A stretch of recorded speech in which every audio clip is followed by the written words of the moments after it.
Hi everyone, the Partial Prophet here. Thanks for tuning in. So I wanted to remind you that we know in part and we prophesy in part, and then when Jesus comes, we will see fully. Okay, so I am giving this another try because the first time I did it, my slides stopped working. So what I'm going to talk about today is Let My People Go, Passover, and the Coronavirus. Okay, so I've talked about how we are in the greater Exodus. So, this is a very important concept to understand if we want to understand what is going on in the world today. Okay, so this concept comes from Jeremiah 16, 14, and 15. And so, let me read that to you. Therefore, behold, days are coming, declares the Lord, when it will no longer be said, As the Lord lives, who brought up the sons of Israel out of the land of Egypt, but as the Lord lives, who brought up the sons of Israel from the land of the north and from all the countries where he had banished them. For I will restore them to their own land, which I gave to their fathers. Okay, so the land of the north could be America. Um, um, and so we see this concept of, a greater exodus that's bigger than the original exodus out of Egypt. And so I wanted to talk about, so we saw in the Exodus, in the Torah that there was 10 plagues, and then we see in the book of Revelation that there's 7 plagues. And so I kind of think that we could do 10 by 7 and get 70, which would represent the 70 nations. And so, which is kind of like, there's more than 70 nations, but it's kind of a biblical way of representing all the nations of the world. And okay, so let me read this verse to you from Matthew 24. It says, And as he sat upon the Mount of Olives, the disciples came unto him privately, saying, Tell us, when shall these things be? And what shall be the sign of thy coming, and of the end of the world? And then Jesus said, For nation shall rise against nation, and kingdom against kingdom, and there shall be famines and pestilences and earthquakes in diverse places. Okay, so a couple things I wanted to say about these verses. So diverse places, we don't really use that term a lot these days. So in the NASB, it uses the term various places. And then in the NLT translation, it uses the term many parts of the world. So I like that because I think that's true. So what we're going to see is famines, pestilences, and earthquakes in many parts of the world. Okay, so have we been seeing that? I would like to propose that we have been seeing that. And so what does that mean? Could we be seeing the signs of Jesus' coming? And could we be seeing the signs of the end of the world? I think we are seeing the signs of his coming.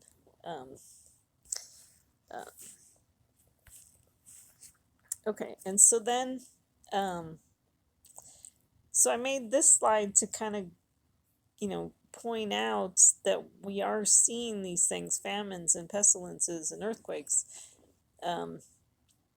in diverse places in many parts of the world. And that word pestilences, when you look at it, you think maybe it's just talking about like locust swarms or whatever, but it actually can refer to epidemics or plagues. So it's a lot more broad than just locust swarms. Okay, so right now, in our day and age, we have the coronavirus, which is pretty much happening around the world. There might be a few countries that don't have it, but it's definitely covering a huge area of the world. But there's also other epidemics going on at the same time too in some other countries. And then there's been locust swarms happening in East Africa and South Asia. And then there's been earthquakes going on. And then there's this YouTube channel called Shave Weather, which I like because he gives kind of these weather updates, like on a daily basis. So, um, it's almost like instantaneous information. Um, and so what I listed was from March 23rd to March 29th, which is like a week's time. These are the videos that he made in this week's time. Okay, so we had flooding in Saudi Arabia. We had a tornado in Arkansas. We had sandstorms in Saudi Arabia and Qatar. There was a wildfire in England. There was golf ball size hail in Oklahoma. There was a volcano in Indonesia that went off. There was flooding in Brazil. The Taranto River was running red. There was floods in Yemen, flooding in Spain, tornado in Mississippi, snow in Italy, storms and flooding in the Arabian Gulf, and then Iranian flooding. Okay, so that was all in 1 week. So definitely a lot happening. And so what we're seeing is just as in the book of Exodus, where God, okay, so what we saw was God in the book of Exodus, the Israelites were in the nation of Egypt. Okay, well, now God's people are around the world. Okay, and so what we're seeing is the plagues are not just happening in one country, they're happening in all the countries of the world. Okay, so that's why we see things like flooding in Brazil and sandstorms in Saudi Arabia and Qatar, because God is in the process of getting ready to gather his people, and to, and what I really think he's getting ready to, send his son Jesus, and, and um, kind of put an end to this age right now, which would be the age of the Gentiles, um, the end of the church age, and then, transition into the millennial kingdom where Jesus reigns for 1,000 years as king, um, over his people. Um, and so that's what, and so we're seeing this pattern repeated. If we want to understand how God works, it's really helpful to see how he worked in the past, to like look in the Bible. Because there's actually, we're taught, I believe Paul teaches this in his letters, that there's this concept of the things that happened in the past are given as examples for us, for these last days. So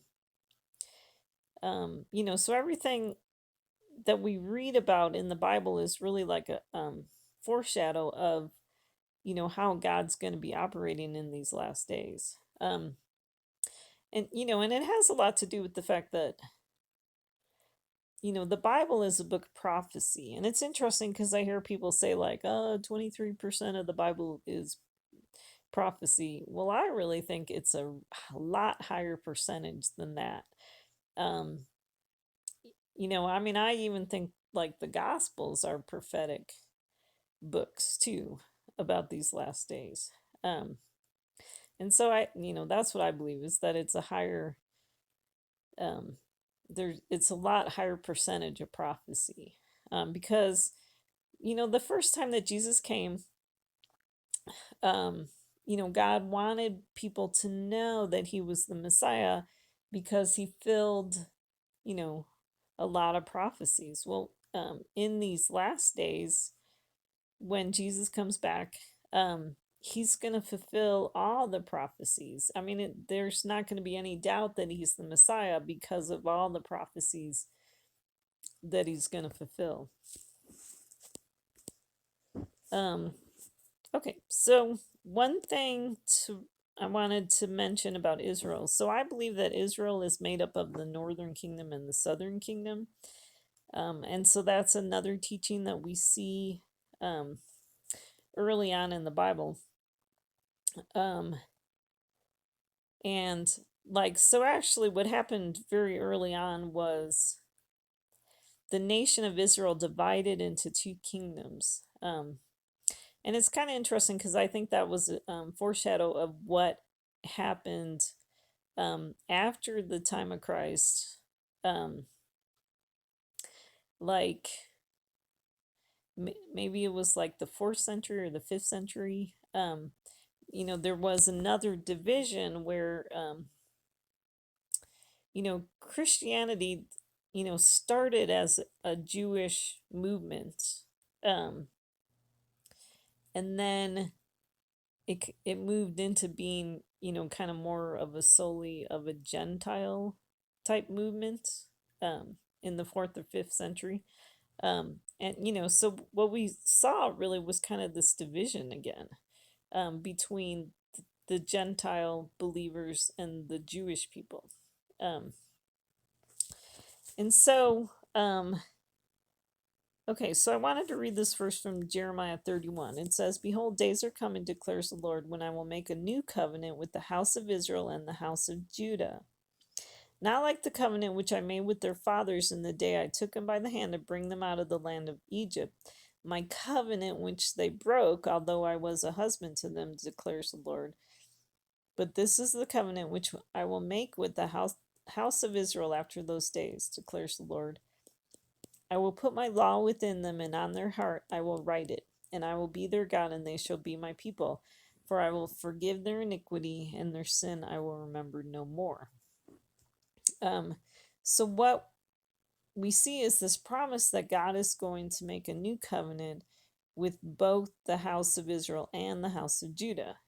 Um, and, um, when his previous covenant they broke, and see, that's why Israel got scattered, around the world. I mean, it started first where the southern kingdom was invaded by, okay, if I got this right, they got invaded by the Babylonians, and then the northern kingdom after that got invaded by the Assyrians, and then they got scattered. Um, um, okay, so then in Ephesians 2, we read, "Therefore remember that formerly you, the Gentiles in the flesh, who are called uncircumcision by the so-called circumcision, which is performed in the flesh by human hands, remember that you were at that time separate from Christ, excluded from the commonwealth of Israel, and strangers to the covenants of promise, having no hope and without God in the world. But now in Christ Jesus, you who formerly were far off, have been brought near by the blood of Christ. For he himself is our peace, who made both groups into one, and broke down the barrier of the dividing wall, by abolishing in his flesh the enmity, which is the law of commandments contained in ordinances, so that in himself he might make the two into one new man, thus establishing peace, and might reconcile them both in one body to God through the cross, by it having put to death the enmity." Um, and so, so this is from the New Testament. And, so we see that, um, so like the Gentiles would be called uncircumcision, probably by the Jewish people, you know. Um, so we see this concept of kind of the two groups of people. And then so Paul is writing about how there's a wall between Jew and Gentile. Um, he calls it a dividing wall. And so he writes about Jesus, breaking down this barrier of the dividing wall. And so what we saw was when Jesus was here the first time, like we saw, really what I think is, we kind of got a taste of the Messianic kingdom when Jesus was here the first time. And so we saw, like Jesus was able to do miracles. Um, his followers were made up of both Jews and Gentiles. Um, and so we saw resurrection power. So there was, um, kind of a picture of the millennial kingdom at that time, but it wasn't the complete fulfillment of, the prophecies about Jesus being king. He came more humbly the first time, and um, but we did see that he broke down the barrier of the dividing wall between Jew and Gentile, and so his followers, came from both the Jews and the Gentiles, and Paul, the apostle, had a ministry to the Gentiles. Um, you know, but like I said, that wall got put up again. And after there was a division, the Jewish people, got persecuted by the Christians. And actually for like 2,000 years, they were persecuted by Christians.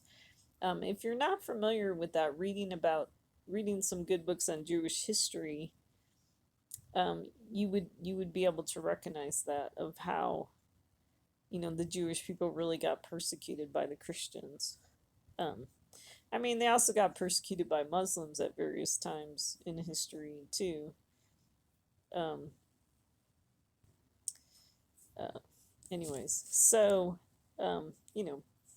but that's something to keep in mind. And so today, before Jesus comes, we see that dividing wall is still up.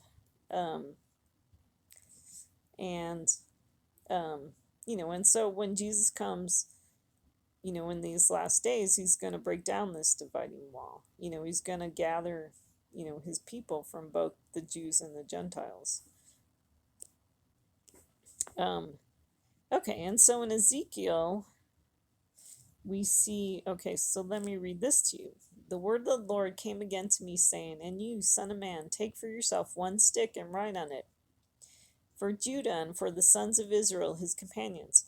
Then take another stick and write on it, for Joseph, the stick of Ephraim, and the house of Israel, his companions. Then join them for yourself one to another into one stick, that they may become one in your hand. When the sons of your people speak to you, saying, Will you not declare to us what you mean by these? Say to them, Thus says the Lord God, Behold, I will take the stick of Joseph, which is in the hand of Ephraim, and the tribes of Israel his companions, and I will put them with it, with the stick of Judah, and make them one stick, and they will be one in my hand. The sticks on which you write will be in your hand before their eyes. Say to them, Thus says the Lord God, Behold, I will take the sons of Israel from among the nations where they have gone, and I will gather them from every side and bring them into their own land. And I will make them one nation in the land, on the mountains of Israel, and one king will be king for all of them. And they will no longer be two nations, and no longer be divided into two kingdoms. They will no longer defile themselves with their idols, or with their detestable things, or with any of their transgressions. But I will deliver them from all their dwelling places in which they have sinned, and will cleanse them. And they will be my people, and I will be their God. Okay, so I kind of did a picture down here. We have the stick of Judah and the sons of Israel, his companions, and then we have the stick for Joseph, the stick of Ephraim, and all the house of Israel, his companions. And so what the Son of Man does is he puts them together and they become one stick. And, and so then that stick would be the whole nation of Israel. And so what's interesting about these verses is God talks about how he says they will, okay, so he says, I will make him one nation in the land, and so the nation will be called Israel. And then what's interesting is he talks about they will no longer be two nations, okay? And so this is an important concept to understand because it would help us understand why um, it's important to look at both what's happening in Israel in these days and what's happening in America to see um, what God is up to. Because he's working in both Israel and in America, getting, things ready for, Jesus is coming back. Um, he's working with these two nations, okay? Um, so you want to keep an eye on both of them. It's kind of interesting because a lot of um, a lot of Christian teachers and preachers, um, you know, actually teach that America is not really in Bible prophecy, and so they're kind of missing it because it's very significantly in Bible prophecy, but they don't see it when they look at Bible prophecy. Um, and so, I mean, it has a lot to do with when people look at the term of Israel, they just always think that means the Jewish people. But, you know, sometimes the term Israel um, can mean the northern kingdom. Um, so, um, anyway, so that's, why they might be missing America in Bible prophecy. And, to me, when I look at Bible prophecy, America is all over the place. But it's not replacement theology. Um, it's both and. God has, his nation, that he's going to build is going to include both Jew and Gentile. Um, he hasn't abandoned the Jews, and he hasn't abandoned the Gentiles or the Christians. Um, even though he needs to cleanse, both groups of people, um, you know, which is, going to be a lot of the work of the Messiah. But his plan is, to build the nation of Israel from, Jew and Gentiles, from, the tribe of Judah and the tribes connected to Joseph. Um, and so then I wanted to read what Paul wrote here in Romans 11. He says, if the first piece of dough is holy, the lump is also. And if the root is holy, the branches are too. But if some of the branches were broken off, and you, being a wild olive, were grafted in among them, and became partaker with them of the rich fruit of the olive tree, do not be arrogant toward the branches. But if you are arrogant, remember that it is not you who supports the root, but the root supports you. You will say then, branches were broken off so that I might be grafted in. Quite right, they were broken off for their unbelief, but you stand by your faith. Do not be conceited, but fear. For if God did not spare the natural branches, he will not spare you either. Behold then the kindness and severity of God. To those who fell, severity, but to you God's kindness, if you continue in his kindness. Otherwise you will also be cut off. And they also, if they do not continue in their unbelief, will be grafted in, for God is able to graft them in again. For if you were cut off from what is by nature a wild olive tree, and were grafted contrary to nature into a cultivated olive tree, how much more will these who are the natural branches be grafted into their own olive tree? For I do not want you, brethren, to be uninformed of this mystery, so that you will not be wise in your own estimation, that a partial hardening has happened to Israel until the fullness of the Gentiles has come in. And so all Israel will be saved. Just as it is written, the deliverer will come from Zion, he will remove ungodliness from Jacob. This is my covenant with them when I take away their sins. So Paul actually might be quoting, those verses that we just read from Ezekiel, um, you know, talking about taking away their sins. And so what's interesting is Paul has this concept of the wild olive and then the cultivated olive tree. And so he's writing to Gentiles. And so the Gentiles were considered to be coming from a wild olive tree, while the Jewish people are considered to be coming from a cultivated olive tree. Um, and so then, Paul is, telling the Gentiles, don't be arrogant toward the branches. Okay. So there's might be some Jewish people that don't believe, um, that have unbelief, but says he's able to graft them in again. So when Jesus comes, if they repent and choose to follow him, and choose to believe that he's the Messiah, God is going to be able to graft them in again. So let's not be arrogant toward the branches. One of the things that I hear that I believe is really arrogant is when I hear people talking about, um, the Jewish people. There's been a couple articles about the Jewish people looking for the Messiah coming during Passover of this year. And then I've heard people saying, well, so the Messiah that they're looking for is the Antichrist. And that really bothers me when they say that, because I don't really believe it's accurate. Um, you know, Many of the Jewish people are looking for the Messiah that fulfills the prophecies about the Messiah in the Word of God. Um, and I mean, actually, what my belief is that, some of the false messiahs, um, that they could have been following would be, well, one would be Obama, and then two would be Trump. And so if they are currently not following Obama or Trump, then, um, then they kind of, they didn't get deceived when these false messiahs came. Um, so they're really looking for the true Messiah. Um, and I think it's kind of interesting because Paul writes about a partial hardening as happened to Israel until the fullness of the Gentiles has come in.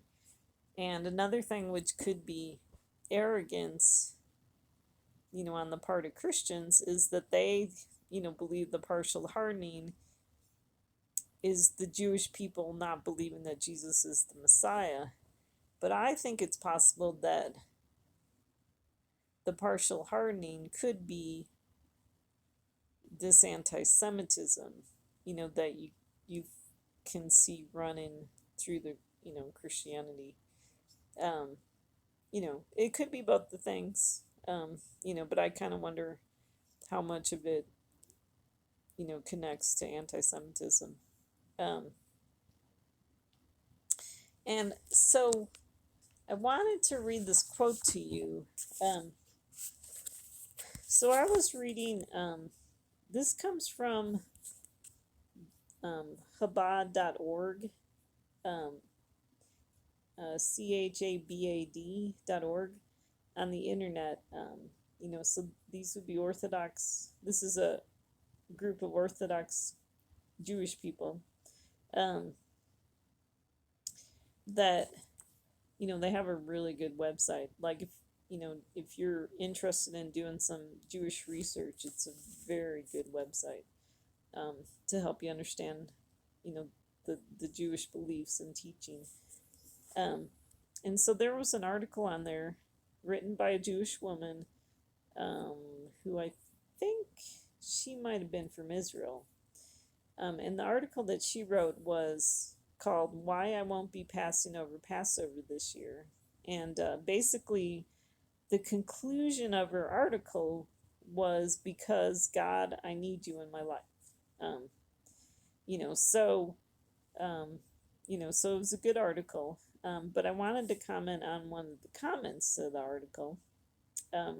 So there was a Marion G. in Brooklyn who made this comment on March 30th.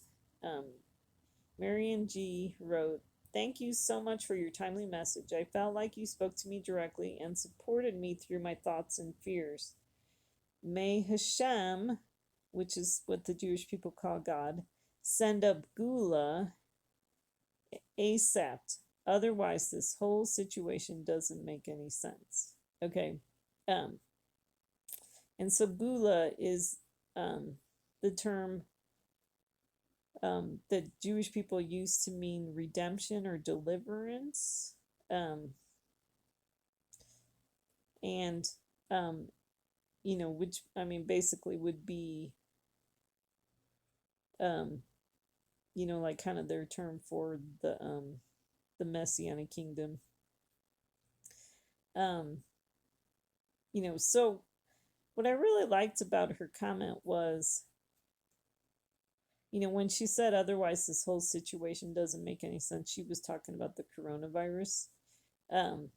Because that was what the article was talking about. And so you could see in this comment her heart, of how, okay, life is hard. The coronavirus situation is just, so confusing. And so you could see her heart that, she's really looking for the Messiah to come, like as soon as possible, to help us in this situation. So that's why, I don't want you to be arrogant toward the branches, because there are many of them that are very humble, that are looking for God to send the Messiah, and, and so there really are brothers in, having the same desire, for God's Messiah to come and save us. So I just wanted to share that because, I was hoping it would help you see the heart of some of the Jewish people. Okay. So then I talked about this in my videos. We've been wandering in the wilderness. Okay. So a pattern in scripture that we see is God delivers the nation of Israel from their slavery in Egypt, but they did not immediately go into the promised land. First, they wandered in the wilderness with Moses as their leader. But Moses gets punished for not respecting God's word. Then a new leader, Joshua, ends up bringing them into the promised land. Okay, so what if God used Trump to deliver us out of our slavery under Obama? Then we wander in the wilderness with President Trump for 3 years. Can we consider that President Trump committed a similar sin to Moses by not respecting God's word? Okay, yes, we can, because he divided the land of Israel with the deal of the century.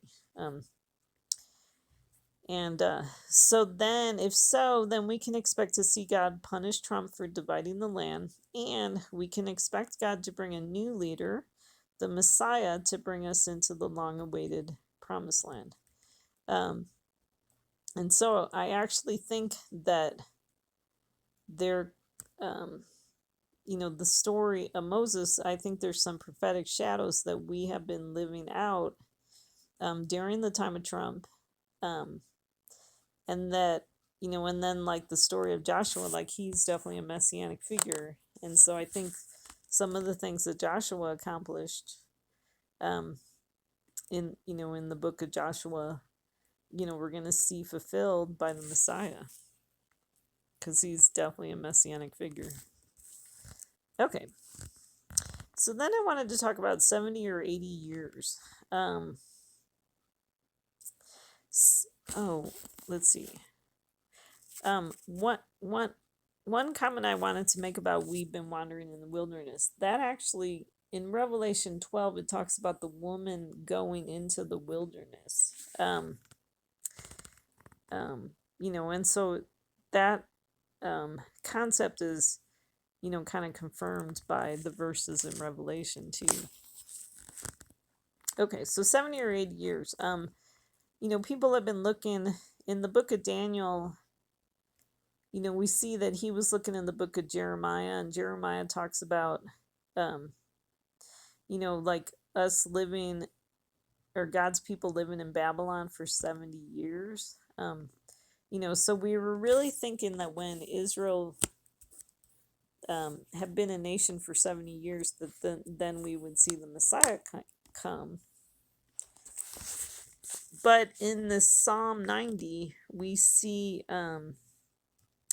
this concept of, like either 70 years or 80 years. So let's see. I might just read what I highlighted instead of the whole psalm. So let's see, starting in verse 4. For 1,000 years in your sight are like yesterday when it passes by, or as a watch in the night. You have swept them away like a flood. They fall asleep. In the morning they are like grass which sprouts anew. In the morning it flourishes and sprouts anew. Toward evening it fades and withers away. For we have been consumed by your anger, and by your wrath we have been dismayed. You have placed our iniquities before you, our secret sins in the light of your presence. For all our days have declined in your fury. We have finished our years like a sigh. As for the days of our life, they contain 70 years, or if due to strength, 80 years. Yet their pride is but labor and sorrow, for soon it is gone, then we fly away.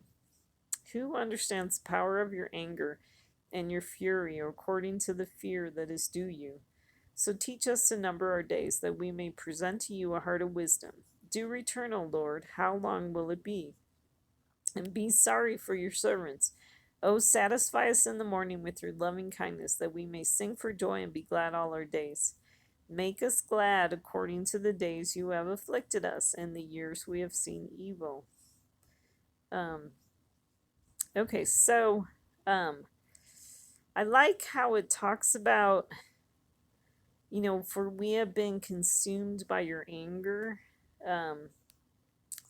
Because I really believe with the coronavirus that we are being consumed by God's anger. And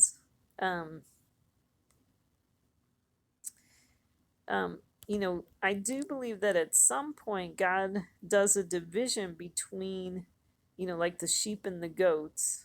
And I actually believe that happens when the Messiah comes, but up to that point, we are going to suffer some of the same anger and fury that God's enemies are experiencing. So we saw that actually in the book of Exodus, where God sent his plagues, and at the beginning they affected both the Israelites and the Egyptians.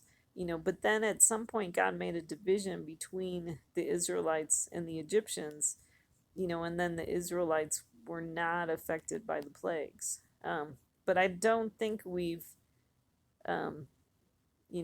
not in that stage yet.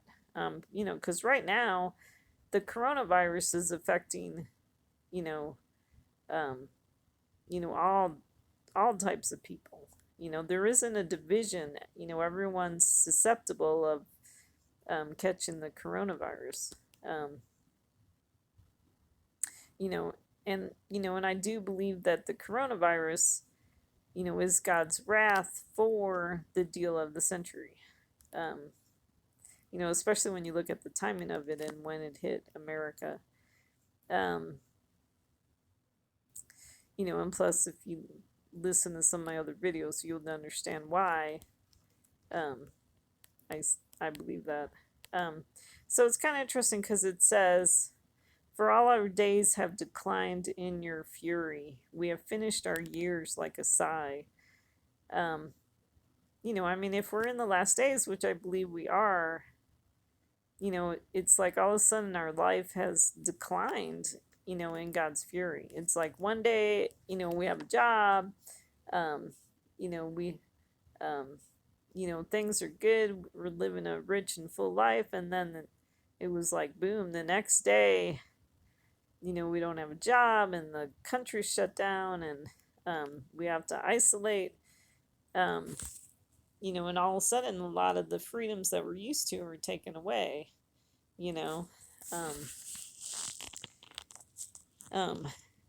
so we're under affliction right now, And so I like um, how this psalm talks about make us glad according to the days you have afflicted us and the years we have seen evil. Um, so God's gonna make up for the years that the locusts have eaten. Um, and God's gonna make up for um, the time of the coronavirus too. Um, and then we see kind of this concept about, you know, the morning time where it says, "Oh, satisfy us in the morning with your loving kindness." Because there's definitely a concept in Scripture where, you know, what is it? Pain and suffering last for the night, but joy comes in the morning. Um, that's not an exact quote, but pretty close. Um, so we see in these verses where it says, "As for the days of our life, they contain 70 years, or if due to strength, 80 years."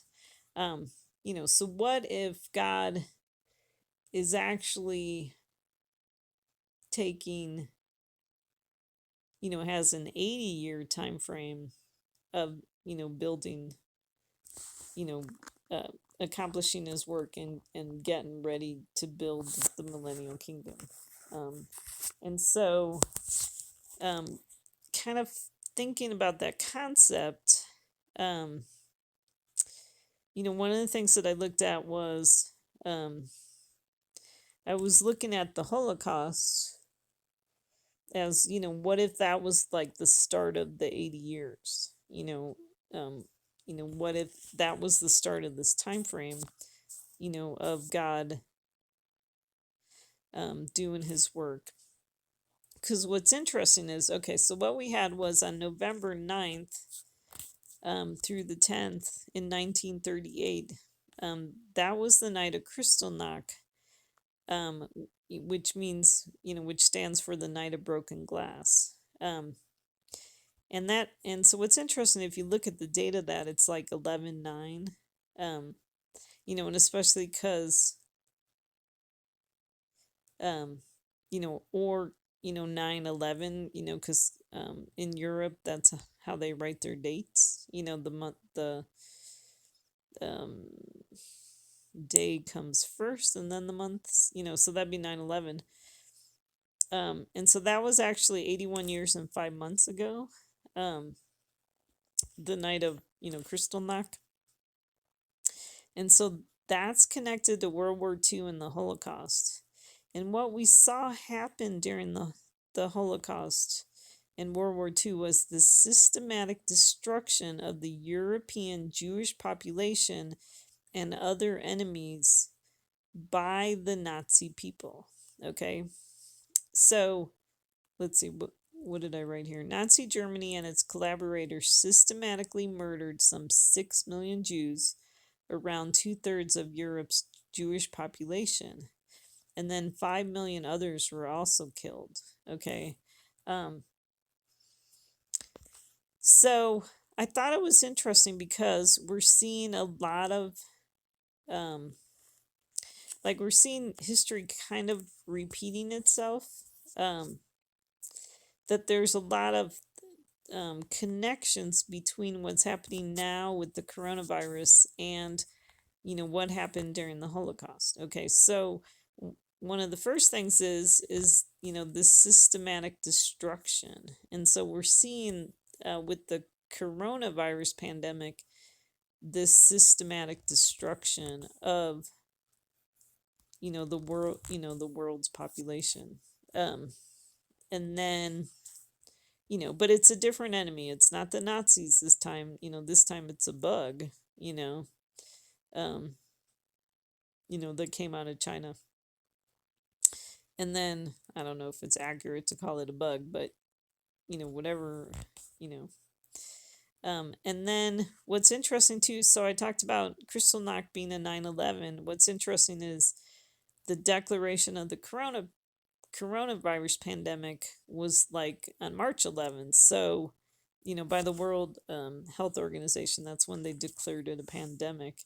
That happened on March 11th of this year, and so that would be 3/11. So we see that connection. What's interesting is that um, during the Holocaust, there was this boat called the MS St. Louis. It had 900 Jewish passengers. It was denied entry by multiple countries. So it was Jewish people, fleeing the Holocaust. Um, and I actually think there's a couple different boats, that shared a similar fate. Um, that they were denied entry, and some of them ended up getting sent back. Which so then those Jewish people just ended up getting killed in the Holocaust.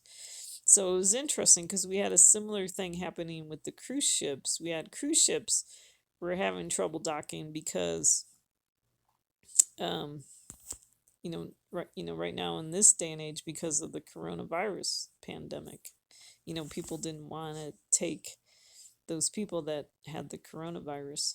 Um, and so then what was interesting about the Holocaust and World War II was, the whole world got turned upside down at that time. And then we see um, in our day and age with the coronavirus, the world being turned upside down. Um, and then, um, so then with the Holocaust, we had, the crematorians. And then, what's interesting is there was mention on the news the other day about the crematorium in New York. That they, had so many dead bodies that they were, um, you know, like they were wanting to put them in cardboard boxes rather than, um, wooden coffins or whatever, so that they could, burn them faster.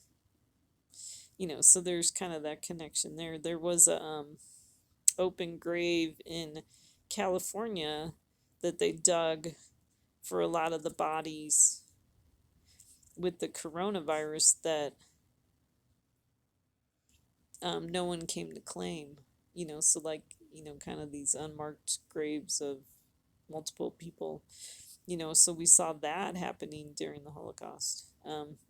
One of the things with the Holocaust, it was unexpected because of the Enlightenment. So during that time, you know, you know, people were feeling like, everyone's educated now. The world's getting along. And so actually it was, shocking, especially to the Jewish population, to see the horrors and the terrible things that happened during the Holocaust, because, they had, kind of this faith in the Enlightenment, that was going to change humanity and make them better, and it didn't. Um, and so we see in our day and age, that, we have people that walk around and talk about themselves being woke. They consider themselves woke people. Um, so, it'd be interesting to see, are these woke people going to behave all that well during the coronavirus pandemic, and live up to their supposed ideals. Uh, so we see kind of that parallel. And so then also kind of in small letters here. So I don't really know what dates God is looking at. So another like date that I was looking at, January 1933 was when Hitler was appointed Chancellor of Germany. And so that was 87 years before January 2009, which was, or was that, or it's actually 87 years from now.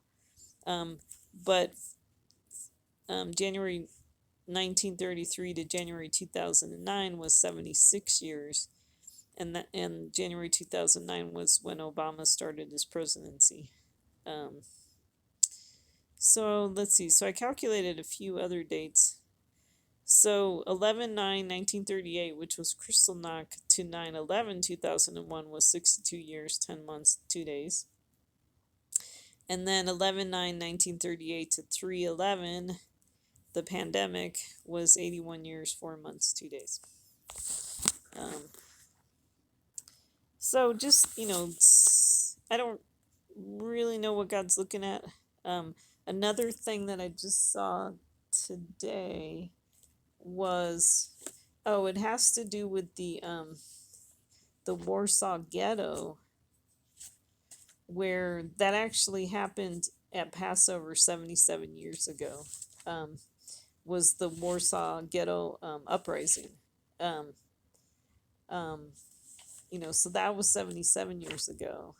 And what's interesting about that is, when you think about the ghetto concept of the Warsaw Ghetto, the Jewish people were, um,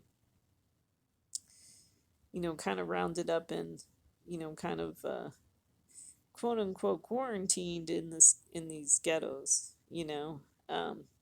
So there's kind of a connection with that. Um, and so the Jewish people really lost their freedom. And today, in our day and age, we're, you know, kind of experiencing a loss of freedom. Okay, and so then I wanted to discuss this concept of morning and evening sacrifices. So in Exodus 29, this was when, God was having them consecrate the altar. Okay, so God said, "For 7 days you shall make atonement for the altar and consecrate it. Then the altar shall be most holy, and whatever touches the altar shall be holy. Now, this is what you shall offer on the altar: 2 one-year-old lambs each day continuously. The one lamb you shall offer in the morning, and the other lamb you shall offer at twilight. And there shall be 1/10 of an ephah of fine flour mixed with 1/4 of a hin of beaten oil, and 1/4 of a hin of wine for a drink offering with the one lamb. The other lamb you shall offer at twilight, and shall offer it with the same grain offering and the same drink offering as in the morning, for a soothing aroma, an offering by fire to the Lord. It shall be a continual burnt offering throughout your generations at the doorway of the tent of meeting before the Lord, where I will meet with you to speak to you there." So what we see is that when God was calling them to make atonement for the altar, he was having them sacrifice, he was having them offer up 2 sacrifices, one in the morning and one at twilight. And so one of the lambs was offered at twilight. One was offered in the morning and one was offered at twilight. And along with it was a grain offering and then also a drink offering. So I want to propose that what could be the morning, so the shadow that we see in these verses is this morning sacrifice, could be the Holocaust. Okay. And so what was interesting with the Holocaust is the name for it actually literally means burnt sacrifice, and that was the name that the Jewish people gave, during this time of systematic killing of the Jewish people. So it actually, connects to this concept of the burnt sacrifice. And so what if that was considered by God the morning sacrifice, and then now during the coronavirus pandemic, we're fulfilling the prophetic shadows of the evening sacrifice? And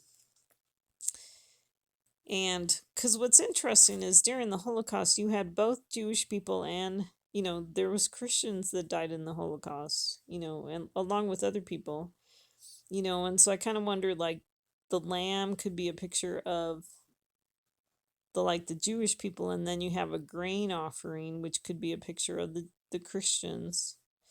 The drink offering would be kind of a picture of like drinking the cup of God's wrath. Um, and so we see that happening with the coronavirus pandemic is that, Jewish people um, are dying, from the coronavirus, and Christians and other people. And we're definitely drinking the cup of God's wrath during this time. And so what's interesting in Daniel 9:27, we've always heard these verses, and people always connected it to the Antichrist. But I really believe it's connected to Jesus, and especially now. I mean, now that I see the coronavirus pandemic, I'm seeing the importance of this. So then in Daniel 9, it says, and he will make a firm covenant with many for 1 week. But in the middle of the week, he will put a stop to sacrifice and grain offering. And on the wing of abominations will come one who makes desolate, even until a complete destruction.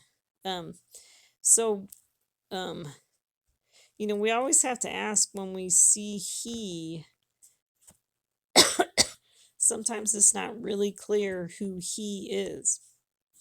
And especially with prophecy, like, we're just going to need to see it fulfilled to know for sure who the he is. But if we see, so what we have is somebody coming, a he coming in the middle of the week, who's going to put a stop to sacrifice and grain offering. So I talked about the grain offering being connected to the Christians, and then like the Passover lamb sacrifice being connected to the Jewish people. So we could see that now with the coronavirus pandemic, why that would be important to be expecting from Jesus. To have Jesus come, and put an end to this coronavirus sacrifice. Okay, so let's see what else. Okay, and so just to kind of go along with, the previous teaching, these verses in Revelation 6, so here's what it says. When the Lamb broke the fourth seal, I heard the voice of the fourth living creature saying, "Come." I looked, and behold, an ashen horse, and he who sat on it had the name Death, and Hades was following with him. Authority was given to them over a fourth of the earth to kill with sword, and with famine, and with pestilence, and by the wild beasts of the earth. When the Lamb broke the fifth seal, I saw underneath the altar the souls of those who had been slain, because of the word of God, and because of the testimony which they had maintained. And they cried out with a loud voice, saying, How long, O Lord, holy and true, will you refrain from judging and avenging our blood on those who dwell on the earth? And there was given to each of them a white robe, and they were told that they should rest for a little while longer, until the number of their fellow servants and their brethren who were to be killed, even as they had been, would be completed also. So there's actually a lot in just these two verses. So what's interesting is, what if the fourth seal is connected to the coronavirus? And because what's interesting is that it's an ashen horse. And so there was actually 3 horses that come before that. One is the white horse. I think the white horse is, could either be a picture of Christianity or Jesus. And then the next horse was a red horse, which I think could be connected to Obama. And then there was, I think a black horse is the next one, with a man, the rider, holding a pair of scales, which kind of has to do with buying and selling, or wheeling and dealing, and so that could be connected to Trump. So this ashen horse kind of relates to, like, I think it's like this pale color or sickly color, like maybe pale green color. So you kind of see this like connection to sickness. And then what's interesting is that riding on this horse is death. Okay, do we not see death, happening with the coronavirus? Daily we're getting the daily count of the dead. Um, and then what's interesting too is that Hades follows with, death. And I actually kind of think that this plague that we're in right now is a two-part plague. And so I think the first part is the coronavirus, and then I believe what's going to happen is that Israel's enemies are going to take advantage of their weakened state because of the coronavirus, and then they're going to attack Israel. And so that could be Hades, because Hades has this concept of it's a connection to the abyss. Um, um, so, anyways, and then so what we see too is like authority was given to them over a fourth of the earth to kill with sword, famine, and pestilence. And by the wild beasts of the earth. Okay, so we see famine and pestilence connected to the coronavirus, but then we see this sword, and also these wild beasts of the earth. So those could be the second part of the plague, which are connected to Israel getting attacked by its enemies.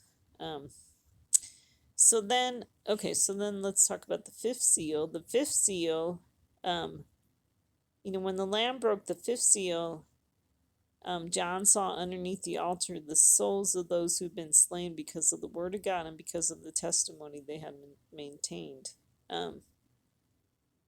When they said, they cried out with a loud voice saying, "How long, O Lord, will you refrain from judging and avenging our blood on those who dwell on the earth?" So picture that these people, these souls under the altar, are the 6 million Jews and the 11 million total, or maybe not all those people, because maybe not all of them followed God.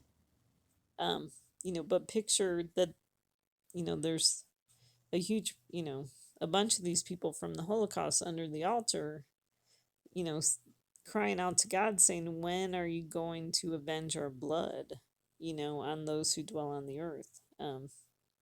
So, think about them. They've been waiting 70 to 80 years to see justice for what happened at the Holocaust, Um, and then God said, "Well, rest a little while longer until the number of your fellow servants and your brethren who were to be killed as you have been would be completed also."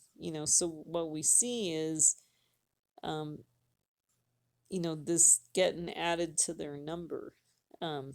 So, like I said, we could see this concept of the morning sacrifice and the evening sacrifice. Okay, so moving on.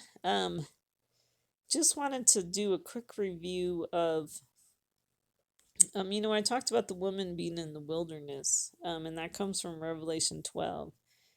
And so first we had the woman fled into the wilderness where she had a place prepared by God that she would be nourished for 1,260 days. Okay, so 1260 days. So what's interesting is that comes from Revelation 12:6. And then we also see that 12 and that 6 in the 1260 days. So what's very interesting is that on 12/6/2017 was when President Trump announced that he would move the embassy to Jerusalem. And so I actually talked about some of this in my previous videos, where I believe what I got listed here is what I believe is Trump's 666. We've been taught a lot that the 666 have been connected to the Antichrist. But really, if you read in Revelation, it talks about three different beasts. And so what I think is, I think we have Obama was the dragon, and then there's a second beast, which could be like Hillary Clinton, but it also could be connected to John Kerry. Like that one, I'm not totally sure about. but then the third beast to me is definitely President Trump. Um, and that's found in Revelation 13. Um, so that's where we read about the 666. And so I have been following what Trump has done. And what's interesting is that people believe that Trump is a really good friend of Israel. But if you really, kind of read between the lines, the things that he has done has actually made things harder for the common people in Israel, because it's really made the Palestinians bolder and more angry.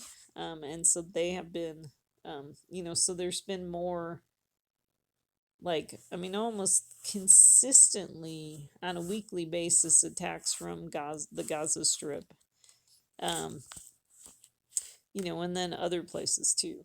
Um, and so if you want to know where we've been and where we're going and why we are suffering God's judgment with the coronavirus, it's helpful to understand that President Trump has done this 666 thing. Okay, and so I think it started on 12/6/2017. And so, if you take 12/6, you can parse it out to be 666. Okay, it was also Kislev 18 on the Hebrew calendar. 18 can be parsed out to 666. Okay, so then the second thing that he did was on March 21st of 2019, which was Purim. That's when he said it was time to recognize the Golan. Or you could take the date of March 25th, 2019, was when President Trump actually signs the Golan at the White House with Netanyahu. And so if you take March 21st, if you add that up, you get 612, which adds up, which is 666. Or on March 25th was Adar 18. That's where, 18, parses out to 666. And then the third thing that he did was on November 18, 2019, was when, Pompeo made the announcement, but it was about the, recognizing the West Bank. And so that happened on November 18, 2019. So we got that 18, which is 666. So then if you take these 666, if you take these three events, they actually all culminated in Trump's deal of the century. So if you understand how they were really setting the stage for the deal of the century, you can see how they were building up to the deal of the century. Okay, and so the deal of the century happened on January 28th, 2020, the second of Shabbat, 5780. And so it was kind of interesting because I actually thought there was no sixes, but then when I did the math, when you add, all the numbers together, both the Gregorian date and the Hebrew date add up to 6. Because like January 28th would be 1 plus 10 plus 4 plus 15. 1 plus 10 plus 4. Oh yeah, because the 28th is 10 and then 2020 is 4. That adds up to 15, and then 15 adds up to 6. So there, so you see sixes there too. And so that was Trump's quote unquote deal of the century. And if you've actually studied the deal of the century, it really involves dividing the land and giving some of the land, including East Jerusalem, to the Palestinians. And what is God saying in His Word? He does not want us to divide the land. So this was a big mistake that Trump made.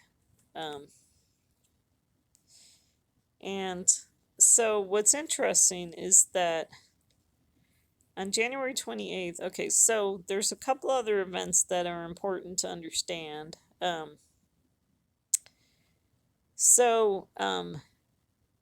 couple other mistakes that Trump made. Let's see, on October 6th of 2019 of last year, was when President Trump announced that he would remove the troops from Syria. And then on November 13th, he made a deal with Erdogan. And so this is a picture of Daniel's statue. And, I filled in the names of how I think the last, 6 presidents fit in. And then you got Netanyahu being the gold head. Because if you understand that gold connects to the Jewish people and silver connects to the Christians, you could see how they fit on this statue. You have Netanyahu being the golden head, or, as the representative or the leader of Israel. Even though he wasn't necessarily the leader the whole time of these presidents, because he actually came in around the same time that Obama came in. You know, I'm pretty sure I talk about this statue in some of my previous videos, but it's just very interesting how it works out. And so what we have here is that, Trump is one of the iron legs, and then, I have John Kerry being the other one. And so we have this connection with the Iran deal that John Kerry put together under Obama's, leadership. There's a connection with that to the Turkey deal that Trump made. And we actually have no idea what was in this Turkey deal. But he made some kind of deal with Erdogan on November 13th. So I thought that was kind of interesting. And then what's interesting too, on January 2nd, that was when the United States killed Soleimani, who was like, almost second in command of the Iranian military, or something like that. Or maybe even the first in command. I'm not really sure. He was pretty powerful in Iran. And so what happened was, so then on January 3rd, which was interesting because we see a 6 there, it was Tevet 6. That was when Trump said, "We took action last night to stop a war. We did not take action to start a war." Trump said Friday afternoon from his Mar-a-Lago resort in Florida. So kind of interesting because that was one time where Trump was kind of mentioning peace and safety. The deal of the century on January 28th would be another time when he was, kind of talking about peace and safety. Well, what's very interesting is the exact middle date, January 15th, between this Iran thing and the deal of the century was when the coronavirus came to the Washington state in the United States. But what's also very interesting is the exact day after, Trump was saying peace and safety in the deal of the century, on January 29th, Trump was announcing the formation of the president's coronavirus task force. So, you talk about fast judgment, that is very fast judgment. Okay, so like I said, Red Dragon could be Obama. The Beast from the Sea connected to Clinton and Kerry. Beast from the Earth connected to Trump. So I just wanted to talk about this Beast from the Earth and how it might be connected to Trump. Okay, so it says, "Then I saw another beast coming up out of the earth." Okay. One thought that I had is that I think it might be possible that heaven is a prophetic shadow of the Jewish people, while the earth is a prophetic shadow of America and the Christians. And so the beast from the earth would be, Trump coming out, a beast coming out of America. The sea is connected to like the lies of Messiah. Okay, so then the beast comes out. He has two horns like a lamb, and he spoke as a dragon. He exercises all the authority of the first beast in his presence, and he makes the earth and those who dwell in it to worship the first beast, whose fatal wound was healed. Okay, so there's actually two possibilities about this first beast. The first beast could be the Messiah. Remember how I talked about the first horse, the white horse was the Messiah? Because, does not Jesus have a fatal wound that got healed? Yes, he does. So this beast exercises all the authority of the first beast in his presence. And so what I think this connects to is we have Trump acting like the Messiah, um, during his presidency. Um, um, but it's interesting because it could also connect to Obama, because Obama has a head wound because he has a fatal wound because he's no longer president. So he lost his power when Trump became president. Um, and then we do have Trump, exercising all the authority of Obama in his presence, like overturning some of Obama's, things that he did when he was president. So it's interesting because it actually works for both. And then, so this beast from the earth performs great signs. And so I like to propose that the signs are the 666 things. Because if you see how, there's a verse that talks about the Jewish people look for signs. If you see how some people, look at these three things that Trump did, as proof that, he's this best friend of Israel and he's just this great guy and, whatever. Um, it's kind of interesting. And so then it says, he may even makes fire come down out of heaven to earth in the presence of men. So this fire coming down could be God's anger. So fire could be judgment from heaven. And then he deceives those who dwell on the earth because of the signs which it was given him to perform in the presence of the beast. So like I said, people are being deceived by the 666. And then he's causing those who dwell on the earth to make an image to the beast who had the wound of the sword and has come to life. So, that would be, if the first beast is the Messiah, he's causing people to make an image, kind of making a messianic image out of Trump, and the things that he did. And then it was given to him to give breath to the image of the beast, so that the image of the beast would even speak and cause as many as do not worship the image of the beast to be killed. He's giving breath to this messianic image, and then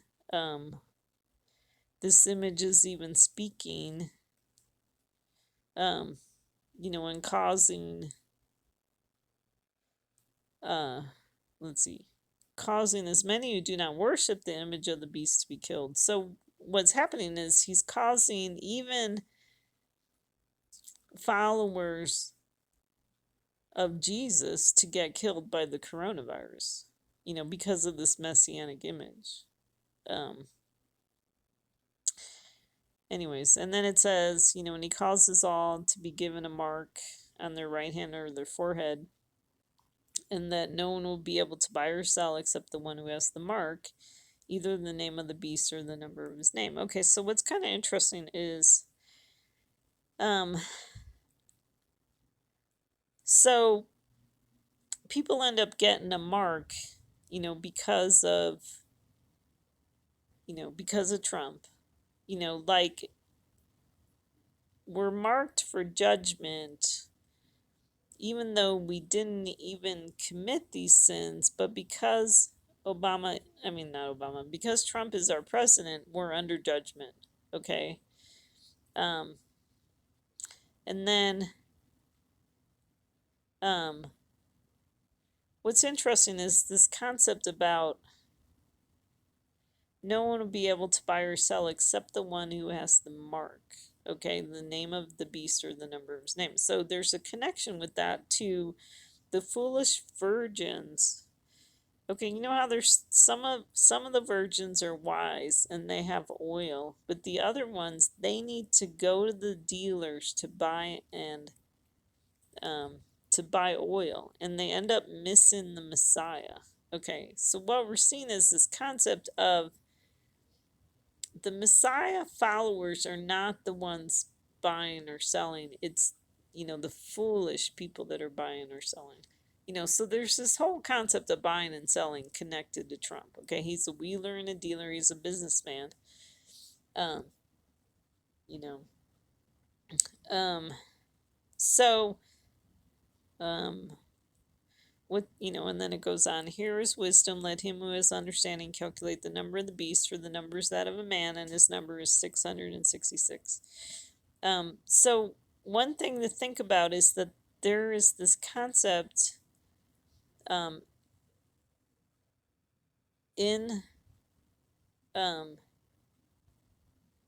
the earlier part of the Bible, in the Torah, about the mark of leprosy. Okay, so it wasn't an actual literal mark, um, you know, but what happens is the leprosy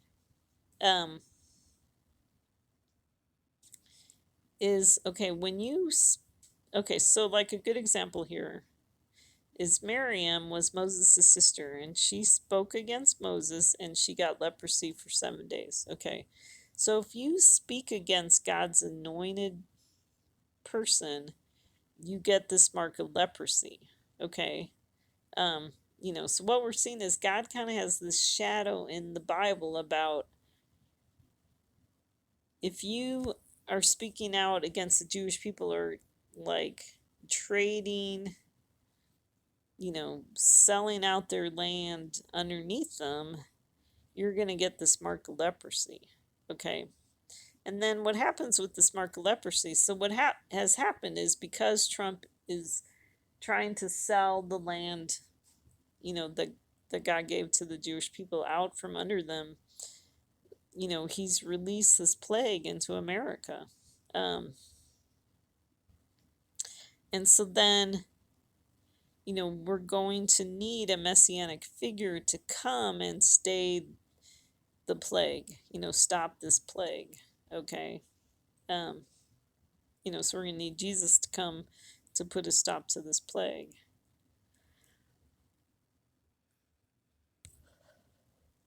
Okay. So, I talked about this in my previous videos too, about the fiery serpents being connected to this coronavirus. So what happens is, this was the Israelites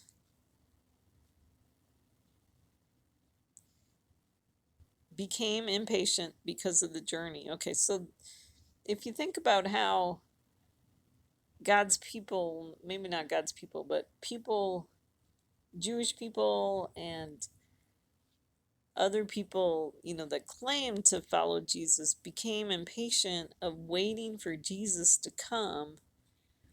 And so then they looked to Trump to solve their problems in both America and in Israel. Okay, so that has really happened. Okay, and so then,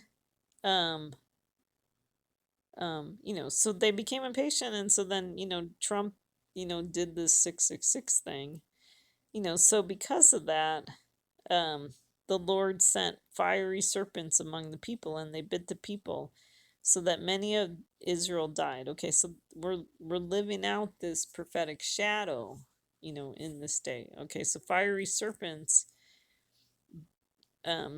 connect to, it's a picture of a dragon, which obviously connects to China. You know, so let's see. so the people say, "We have sinned because we have spoken against the Lord, and you intercede with the Lord that he may remove the serpents from us." Okay, so sometimes Moses, I think, is a picture of Trump, and sometimes he's a picture of the Messiah. So here, where Moses is interceding for the people, I think that's a messianic prophetic shadow. And then God calls Moses to make a fiery serpent and set it on a standard, um, so that if whoever gets bit by this fiery serpent can look to the bronze serpent and live. Um,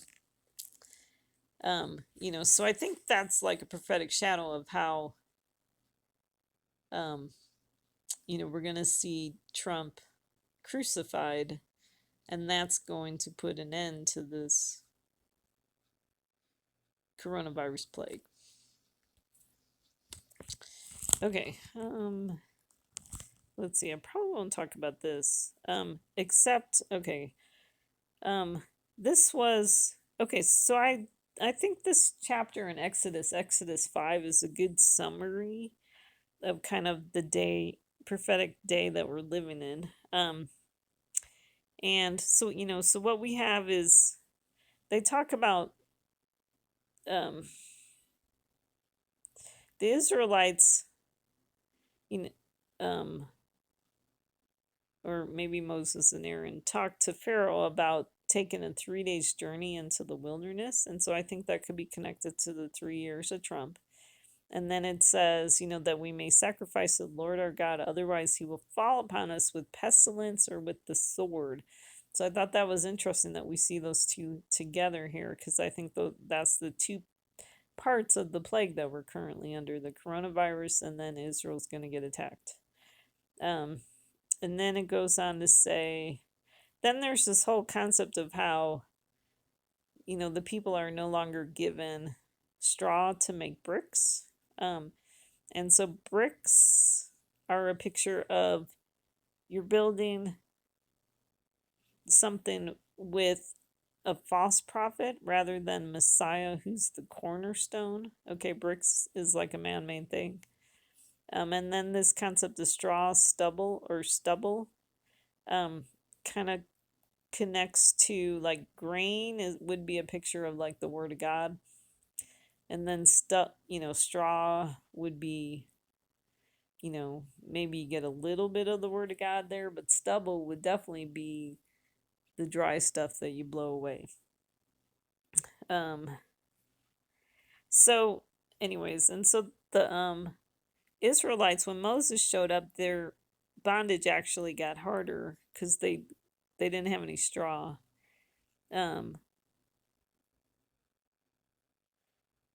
So kind of like God's people suffered more bondage because they were no longer hearing God's word. And then we see kind of this concept with the Israelites are building Egypt for the taskmasters. And so that has really been going on in America now. We have God's people have been, really kind of financing, the government, like, how do I say this? Like financing some of the excesses of, both the Democrats and the Republicans.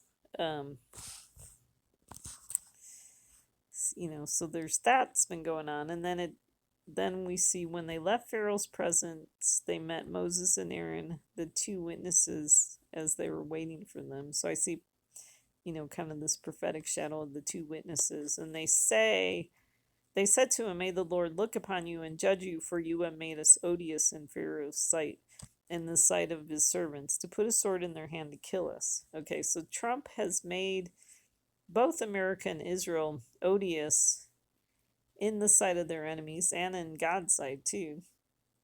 And so, I mean, like, definitely if you followed some of the news articles about, Trump's, 3 declarations that he made, you would see how Israel's enemies really got mad because of the things that Trump was doing.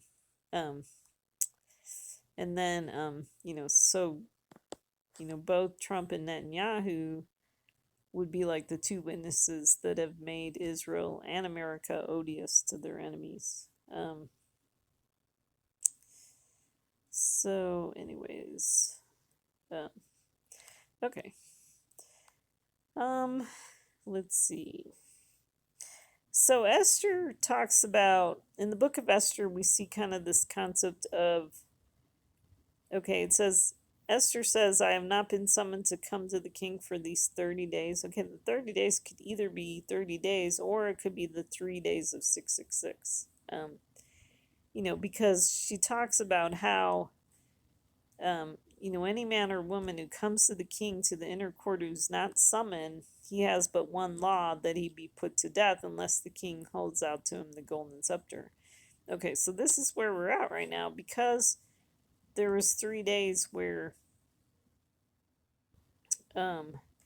Trump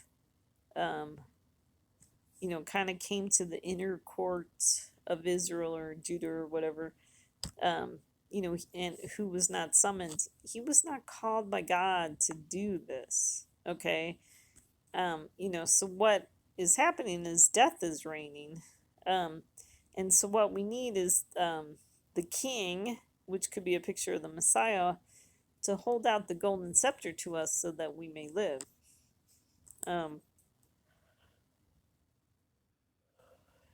Excuse me. So then Esther talks about the Jews fasting, do not eat or drink for 3 days, night or day, and then I and my maidens will also fast in the same way. So then, I wrote like, okay, if you have the Jews fasting for 3 days, night or day, you have, what if it's 3 weeks, even though I think it's kind of been a little longer than that. It depends when you start counting. 3 weeks of the coronavirus, and then we have 3 days of the part 2 of the plague where Israel gets attacked. And then we have Esther and her maidens, which would be the Christians. Same thing, 3 days would connect to like 3 weeks of, the coronavirus shut down. So that is one possibility for those. We also see the sign of Jonah, where Jonah was 3 days, 3 nights in the belly of the sea monster, and then it talks about the Son of Man being 3 days and 3 nights in the heart of the earth. Okay, so if the sea monster is Obama, what we're seeing is that Trump has 3 days of 666 where he's acting like the sea monster, the belly, acting like the belly. Remember how Obama's in the belly of the statue of Daniel's statue? He's in the belly. So 3 days, could be the 666 when he's acting like Obama, that he's not really that good of a friend of Israel, just like Obama. And then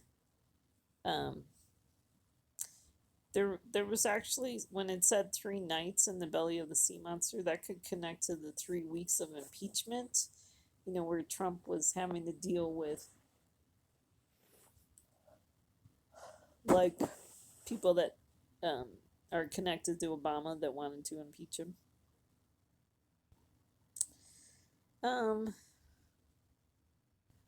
So let's see, because it says, so this verse in Ezekiel talks about, it says, Son of man, take up a lamentation over Pharaoh, the king of Egypt, and say to him, you compared yourself to a young lion of the nations, yet you are like a monster in the seas. And you burst forth in your rivers, and muddled the waters with your feet, and fouled their rivers. I definitely think Trump is a Pharaoh, or Pharaoh is a Trump figure.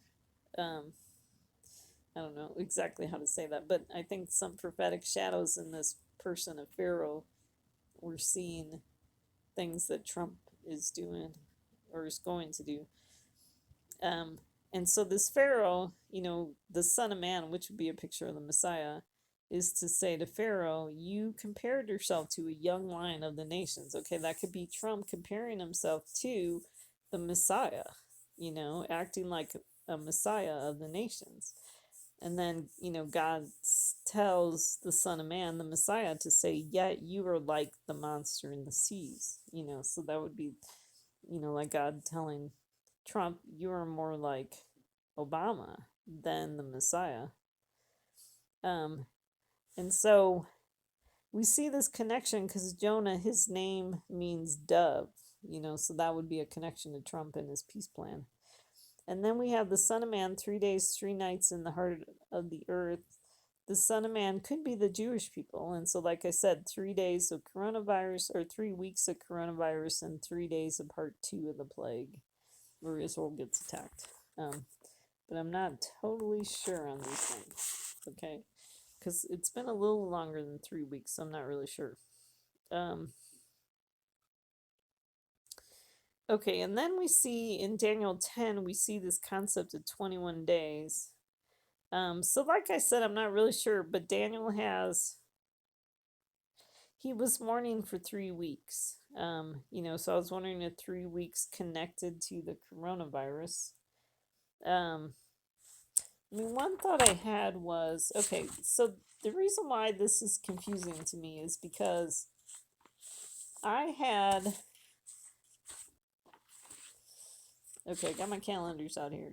Like, I was thinking that the shutdown for America really kind of started on March 15th. Okay, because I think there's a connection to the Feast of Booths. And you have the 15 there on March 15, which was actually a National Day of Prayer, too. And so 3 weeks' time actually takes us to April 4th. Okay. I mean, I guess this kind of works. 1, 2, 3. Because then, if it's time times and half a time, so that it's more like 3.5 weeks. Because 3.5 weeks really takes us to like April 8th, and then the next day is Passover. So it's kind of like 3.5 weeks before Passover, and then maybe we're under this covenant with the many for 1 week would be the Passover week, and then, at some point we'll see the Messiah come. So we'll just have to see how it plays out. But what we had is Daniel was like fasting and mourning for 3 weeks. So that gets us to April 4th would be the 21st day, and then the 24th day would be April 7th. So this is where I'm not really quite sure because it doesn't quite work. Unless the 24th is connected to like the pink supermoon, or connected to, because on April 7th, which would be the 24th day after 315, is Nisan 13. And so there's a connection to like Haman's decree on Nisan 13 on that day. So, because what we see is that, like Daniel kind of like faints. There's like this figure that he kind of faints, like falls down dead, kind of, sort of, almost like dead. And so what we kind of see in that chapter, where it's kind of like he has an encounter with like this false Messiah figure, and then he has an encounter with the true Messiah. So the false Messiah kind of causes him to fall down dead. You know, so that could be a connection to Nisan 13, where 13 is like a connection to the Antichrist. So that's what this is talking about. And then in Daniel 12 is where we see the concept of time times and half a time. And then, so it's interesting because if you read that, it says, and as soon as they finish shattering the power of the holy people, all these will be completed. So times and half times happens before, really we see before Israel gets attacked, the shattering of the holy people. Um, let's see. Um, Daniel talks about the word that was revealed to him being of great conflict, so that's kind of interesting. Um, and so in Revelation 12, 6 and 14, okay, so we have the woman being in the wilderness for 60 days, and then we have the two wings of the great eagle were given to the woman so that she could fly into the wilderness to her place where she was nourished for times and half a time from the presence of the serpent. Um, so I'm not really sure, like the two wings of the eagle could be connected to the Messiah, but they also could be connected to, we kind of have like two messianic figures. We have Trump and we have the real Messiah, so maybe the two wings of the eagle could be like, because it talks about she flies into the wilderness to her place, and so there's this concept of like going to your place, um, would be kind of like the goats go to their place and the sheeps go to their place. And so the people that follow Messiah kind of go to their place, and the people that follow Trump kind of go to their place. Um, so what's interesting too in Daniel 12, it goes on to say, okay, so during these three times, and half a time, it talks about, it says, many will be purged, purified, and refined, but the wicked will act wickedly, and none of the wicked will understand, but those who have insight will understand. So what we're seeing is, okay, so what I think is this connects to the coronavirus because um, it talks about many being, well, purged. I don't remember the other word because that's not really a good word, but I mean, I guess it kind of connects to like the people dying, but then it talks about many will be purified and refined. And so I really think that's the purpose of this shutdown with the coronavirus, is that God using it to purify us and refine us. Um, and then it's interesting, it says, but the wicked will act wickedly, because have we not been seeing wicked behavior from some people? And then it says, none of the wicked will understand, but those who have insight will understand. Um, okay, so let's see. So some of these slides came from my previous videos. I was being really optimistic and hoping that our time in the booth, um, well, so I have this concept of the fact that we're in the Feast of Booths, and I think it either started on March 15th or on March 11th, and then at some point it's going to be like the seventh day of the Feast of Booths. And I was thinking like, wow, what if it only lasts for a week? Well, that was really wishful thinking because it definitely has lasted longer. But I think this concept of living in booths for 7 days, the 7 days is more kind of this prophetic shadow of just until the time of completion, so I don't really know how long it's going to last. Um, Um, but God said, all the native born in Israel shall live in booths, so that your generations may know that I had the sons of Israel live in booths when I brought them out from the land of Egypt. I am the Lord your God. And so God,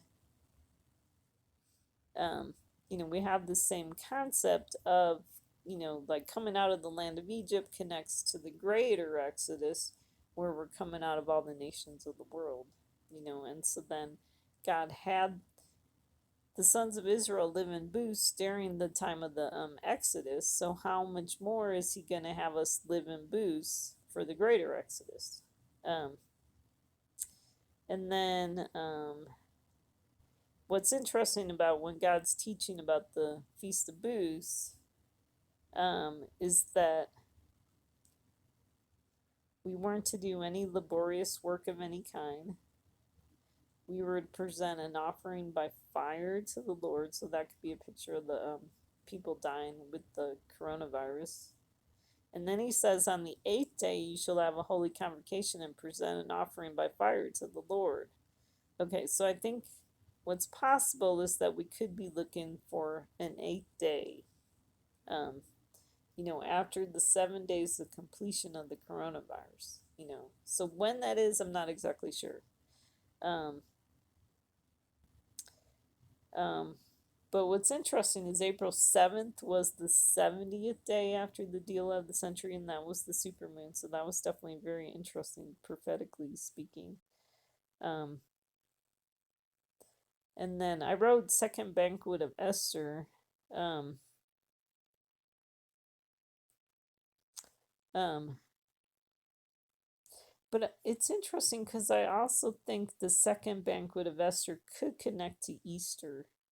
The first banquet is really where the king and Haman and Esther are sitting around drinking wine and not much else happens. So that could be a picture of, the judgment of God, drinking wine. And then the second banquet of Esther is where Haman actually gets exposed.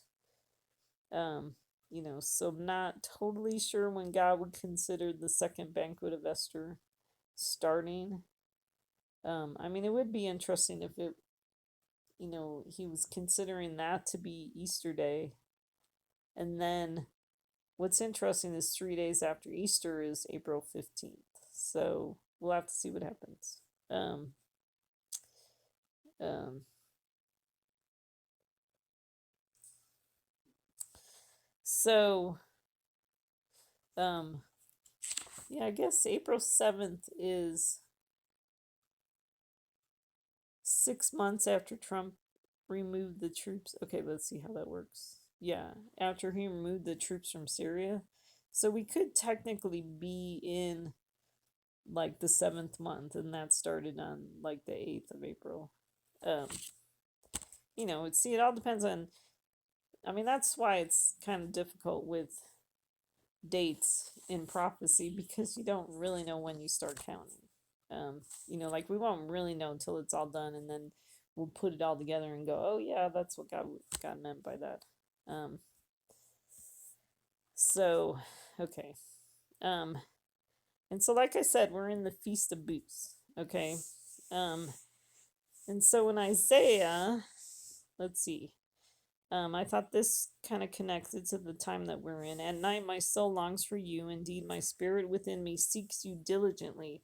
For when the earth experiences your judgments, okay, so if earth connects to America, and heaven connects to Israel. Although Israel's also, you know, suffering the coronavirus too. The inhabitants, okay, so it says for when the earth, or the earth could mean the whole world too. For when the earth experiences your judgments, the inhabitants of the world, because there we see the world, learns righteousness. Okay, so this is what's happening. This is what God's trying to accomplish. He's trying to teach us righteousness. Okay, though the wicked is shown favor, he does not learn righteousness. He deals unjustly in the land of uprightness, and does not perceive the majesty of the Lord. O Lord our God, other masters besides you have ruled us, but through you alone we confess your name. So we see kind of that concept of other masters have ruled us. That connects back to like, we're in this picture of being, it's like we're in slavery in Egypt. Okay, we have that concept playing out in our day and age now. Um, and then it goes on to say, "O Lord, they sought you in distress. They could only whisper a prayer. Your chastening was upon them. As the pregnant woman approaches the time to give birth, she rises and cries out in her labor pains. Thus were we before you, O Lord. We were pregnant, we writhed in labor, we gave birth, as it seems, only to wind. We could not accomplish deliverance for the earth, nor were inhabitants of the world born. Your dead will live, their corpses will rise. You who lie in the dust, awake and shout for joy, for your dew is as the dew of the dawn. and the earth will give birth to the departed spirits. Come, my people, enter into your rooms and close your doors behind you. Hide for a little while until indignation runs its course. For behold, the Lord is about to come out from his place to punish the inhabitants of the earth for their iniquity. And the earth will reveal her bloodshed and will no longer cover her slain. There's so much prophetic stuff packed into this. So we see in our distress, we can only whisper a prayer. Your chastening was upon them. Do we not feel God's chastening upon us? Okay. And then we see this concept of the pregnant woman about to give birth. Okay, she's writhing and crying out in her labor pains, because that is what we're suffering right now, is labor pains.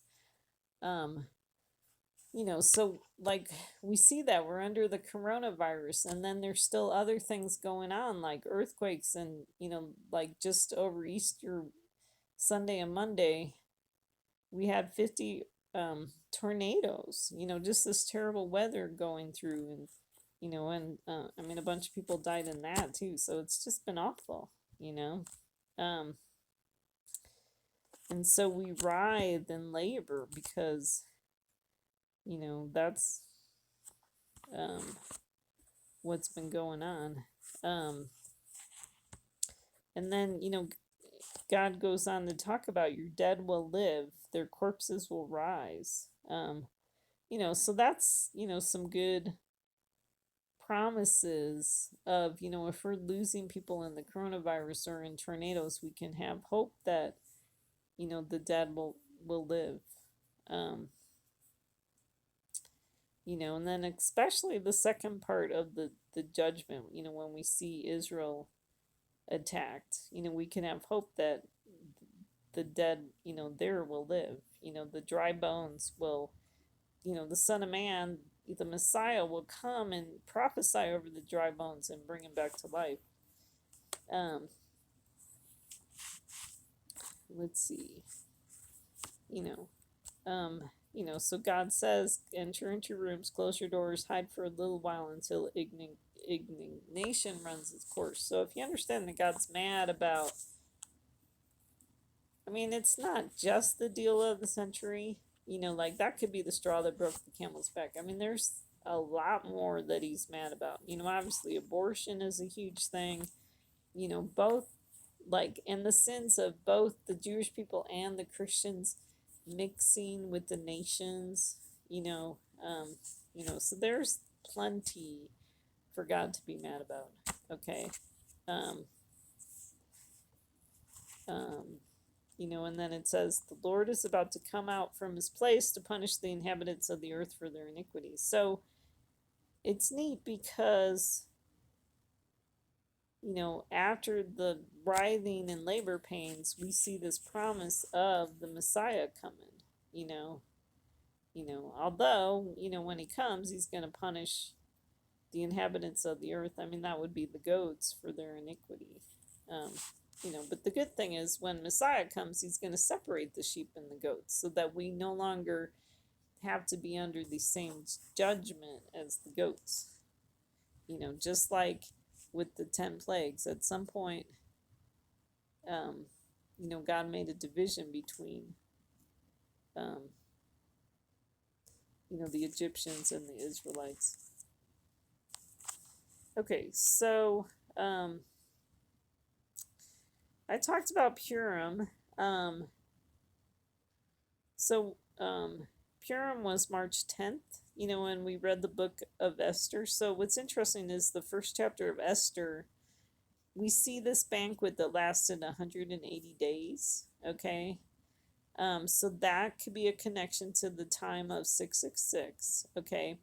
And then when these days were completed, there was a banquet lasting 7 days, okay? And so that could connect to this time of the Feast of Booths that we're in.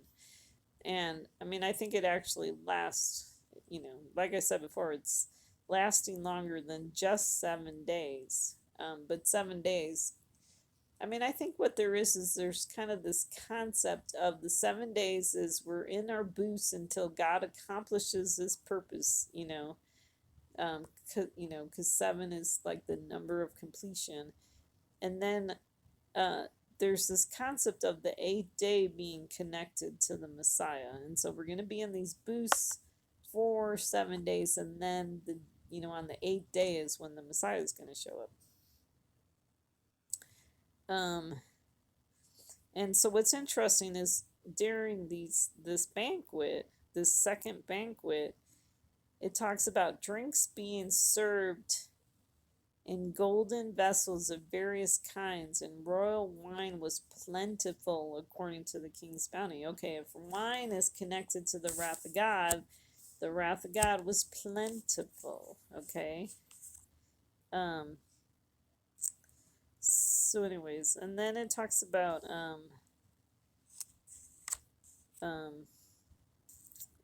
so what I think is interesting too is that with this banquet lasting 7 days could also be connected to the Passover for 7 days. And then it says Queen Vashti also gave a banquet for the women in the palace. That could be connected to Easter. Like we have the Jewish people celebrating the Passover for 7 days, and then we have Christians celebrating Easter. And then we see this concept on the seventh day where Queen Vashti is supposed to appear before the king. So I don't know if that happens before the last day before the Messiah shows up. Like maybe God's going to test and see if Vashti or either Trump or the Christians are going to show up on the seventh day to or America show up on the seventh day, like maybe to help Israel with their enemies, or if actually what I kind of think it is it connects to the seventh day when Jesus is here. It talks about on the seventh day when the heart of the king was merry with wine, so like we see a picture of this king full of like judgment, and obviously a lot of the teachings about Jesus is coming to judge. So what's interesting is that Queen Vashti is to appear before the king with her royal crown. So there's a connection with the royal crown to the coronavirus. So I thought that was kind of interesting. And then what else is very interesting too is that the Jewish people wear masks on Purim. Okay, so is there not a connection to the coronavirus with the mask? And that's connected to Esther. How she was hiding her heritage. So then when the mask gets taken off, her heritage gets, she exposes, her connection to the Jewish people, to Mordecai.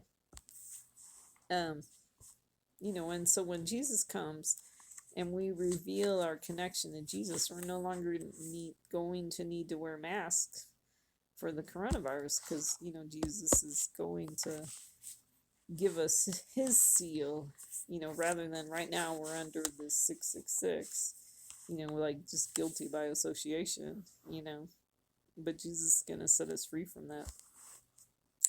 I thought it was interesting because 6 weeks after Groundhog's Day was when we started sheltering in place. So just very interesting, because do you not feel like you've been in your own Groundhog Day, where every day you wake up and it's just the same thing? What's interesting is that in the movie, Groundhog Day always starts at 6 a.m. I thought that was really interesting. And then like 6:01 meant the end of Groundhog Day. So there's actually some prophetic shadows with that, because Noah, it talks about Noah being 600 years old, and then there's the 601st year of Noah. So definitely very interesting. So we saw with the Super Bowl, there was definitely this Groundhog Day like emphasis, because there, the new commercial, there was like a resurrection of the Groundhog Day movie for this Super Bowl with this commercial, you know. Um, and so I think God was really definitely trying to emphasize Groundhog Day and knew that in 6 weeks we were going to start our sheltering in place. So I think it was a warning for us. Um, and then it says, Matthew 24 said, "Pray that your flight will not be in the winter or on the Sabbath, for then there will be great tribulation, such as not occurred since the beginning of the world until now, nor ever will." Okay, so is this not a great tribulation that's affecting the whole world? The coronavirus? Yes, it is. And then it's interesting because it talks about your flight. So really, it's like your flight's on a winter Sabbath. So like 6 weeks after Groundhog's Day, we had the groundhog saying there's going to be 6 more weeks of winter. I mean, he didn't really say that. He actually said it was going to be spring. But I kind of think that really the picture God was trying to say, it was snowing when he said that. So I really think God was trying to say it was going to be 6 more weeks of winter. And then actually longer too, if you consider our time in shutdown being winter too. So I think there's a connection with these verses to Revelation 12 with the 2 wings of the great eagle. Because the flight is you're flying into the wilderness to your place. Okay. So then the coronavirus is judgment on the firstborn. Okay, so in the book of Exodus, the previous plagues before the judgment on the firstborn was there was a plague of locusts, and then there was a plague of 3 days of darkness. And then God says to Moses, "One more plague I will bring on Pharaoh and on Egypt. After that, he will let you go from here. When he lets you go, he will surely drive you out from here completely." And then God says, "Speak now in the hearing of the people that each man ask from his neighbor and each woman from her neighbor for articles of silver and articles of gold." So I think we're under the judgment of the firstborn. And then what we're going to see is, so here Moses is going to be like, is like a messianic figure where Jesus is going to come, and then Jesus is going to tell us to ask our neighbor for articles of silver and gold. And like we could probably ask our neighbor for the toilet paper that they stocked up. If you understand the concept that the rich is storing up, how does that work? I don't remember the exact verse, but it talks about the wicked is storing up for the righteous. Some kind of concept there the Bible teaches about that. And so, what we're gonna see is, if you understand that the wicked have been stealing from God's people all along, and so that God is gonna make it right, where we're going to ask from our neighbors silver and gold to that's how God is going to bring justice to the fact that we have been being robbed all these years. Okay, so then we'll keep reading. "The Lord gave the people favor in the sight of the Egyptians. Furthermore, the man Moses himself, which would be Messiah, was greatly esteemed in the land of Egypt, both in the sight of Pharaoh's servants and in the sight of the people. Moses said, 'Thus says the Lord, about midnight I am going into the midst of Egypt, and all the firstborn in the land of Egypt shall die. From the firstborn of the Pharaoh who sits on his throne, even to the firstborn of the slave girl who is behind the millstone, all the firstborn of the cattle as well. Moreover, there shall be a great cry in all the land of Egypt, such as not been before, and such as never shall be again.'" Let's see. "But against any of the sons of Israel, a dog will not even bark, whether against man or beast, that you may understand how the Lord makes a distinction between Egypt and Israel." So I don't think we're in that distinction part yet. We need the Messiah to come, and then he's going to make a distinction between Egypt and Israel. We see with this plague that it affects both the firstborn of Pharaoh who sits on his throne. So, like, it would be a judgment on the people in leadership. So we definitely see like some leaders getting the coronavirus. Like we had the the Boris, I can't remember, the guy who was in charge of the United Kingdom, he got it. Um, Other people that are leaders, in various places, like you have Tom Hanks and Rita Wilson would be considered like leaders in Hollywood, and they got sick. Um, but then even the slave girl, would be a picture of who's behind the millstones, would be a picture of, like God's people who are in slavery. Even they are getting affected by the coronavirus. Um, let's see, where was I reading?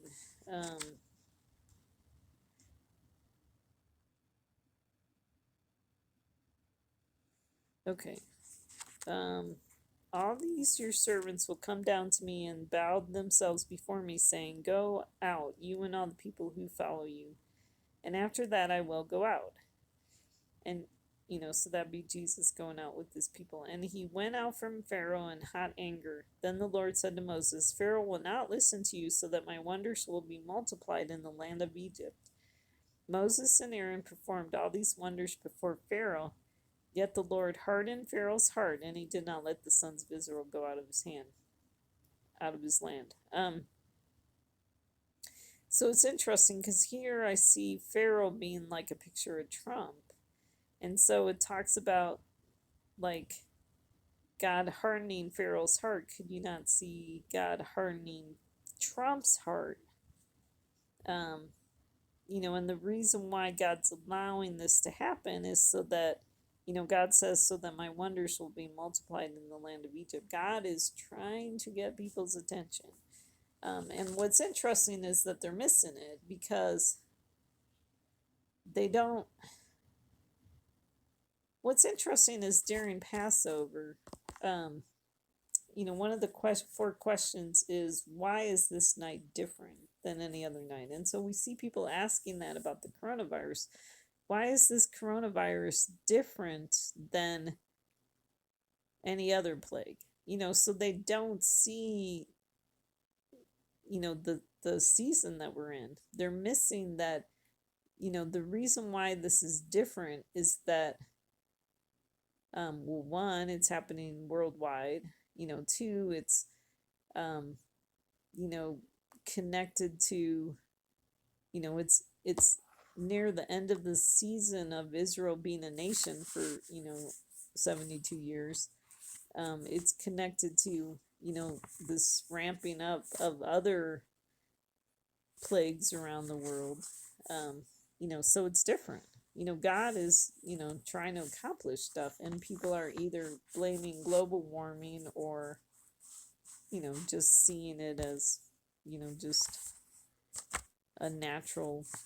They don't see God's hand in it. God talks about, can a calamity happen in a city, and the Lord has not caused it?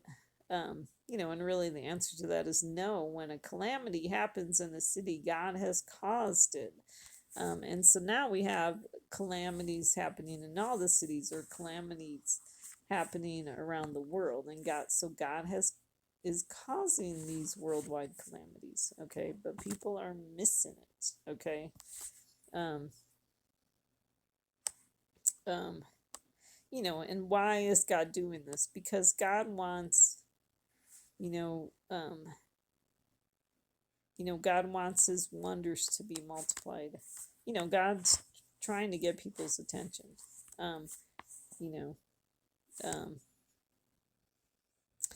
So then it says, okay, so let's see.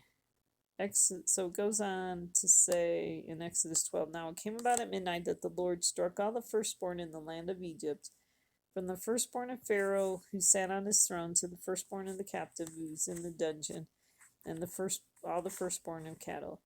Pharaoh arose in the night, he and all his servants and all the Egyptians, and there was a great cry in Egypt, for there was no home where there was not someone dead. So today, um, um, well, actually, on April 13th was when they announced that the coronavirus was, or what did they say? Or there was deaths from the coronavirus in all 50 states on April 13th. Um, was the milestone that we crossed on that day. So definitely, and we definitely see it, in all the different countries too, that people are dying in all the other countries too. So this is like that movie, the Ten Commandments. You know how, when they were in their, houses that they covered with the lamb's blood, and then the smoke from the plague was coming out. And the one lady in the house said, "Death is all around us," and they're hearing the screaming everywhere because people are dying. I mean, that is the day and age that we're living in. We're not literally hearing people scream. But I definitely think too, it's going to get, when Jesus comes and makes a separation, I think it's going to get even more terrifying, for God's enemies, obviously Jesus too, with coming with God's glory, is going to be really terrifying, for, God's enemies. So then let's see, what was the deal with this verse? Okay. So let me read this and then I'll figure out what I meant by it. Okay, so the Lord said to Moses, "Stretch out your hand toward the sky that hail." Okay, so this is what I think is the second part of this plague. "Stretch out your hand toward the sky that hail may fall on all the land of Egypt, on man and on beast, and on every plant of the field throughout the land of Egypt." The hail struck all that was in the field through all the land of Egypt, both man and beast. The hail also struck every plant of the field and shattered every tree of the field. Okay.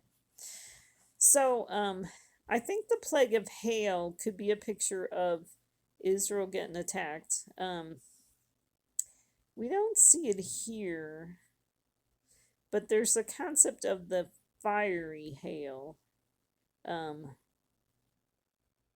that's listed in some other verses. And then it's interesting because it says the hail falls on the land of Egypt, both man and beast. That word beast can also be translated livestock. Okay, so I thought there was a connection to, because it talks about these people being in the field. Okay, that whoever's in the field is who gets hit by the hail. Okay, so what we saw in Luke 2 with the birth story of Jesus, it talks about in the same region there was shepherds staying out in the fields and keeping watch over their flocks by night. So I think there could be a prophetic shadow of, the shepherds being connected to the Jewish people in Israel, and that they're going to get attacked by the hail. So let's see here. Sixth trumpet. Okay, so this is the sixth trumpet. One saying to the sixth angel who had the trumpet, "Release the 4 angels who were bound at the great river Euphrates." And the 4 angels who've been prepared for the hour, day, and month, and year were released so that they would kill a third of mankind. The number of the armies of the horsemen was 200 million. I heard the number of them. And this is how I saw in the vision the horses and those who sat on them. The riders had breastplates the color of fire, and of hyacinth and brimstone, and the heads of the horses are like heads of lion. Okay, so I won't read the rest of this, but I see a connection to, it's possible that the sixth trumpet is connected to the coronavirus. The 200 million could actually connect to, like,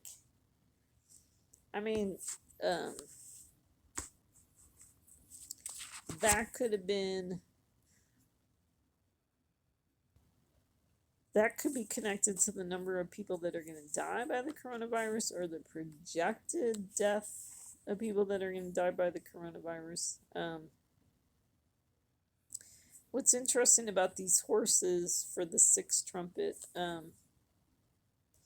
is that um, the power of the horses is in their mouths and in their tails. Okay, so like the mouth could be a picture of the coronavirus getting passed by the mouth, and then the tails, it talks about the tails being like serpents and have heads, and with them they do harm. That could be a picture of missiles.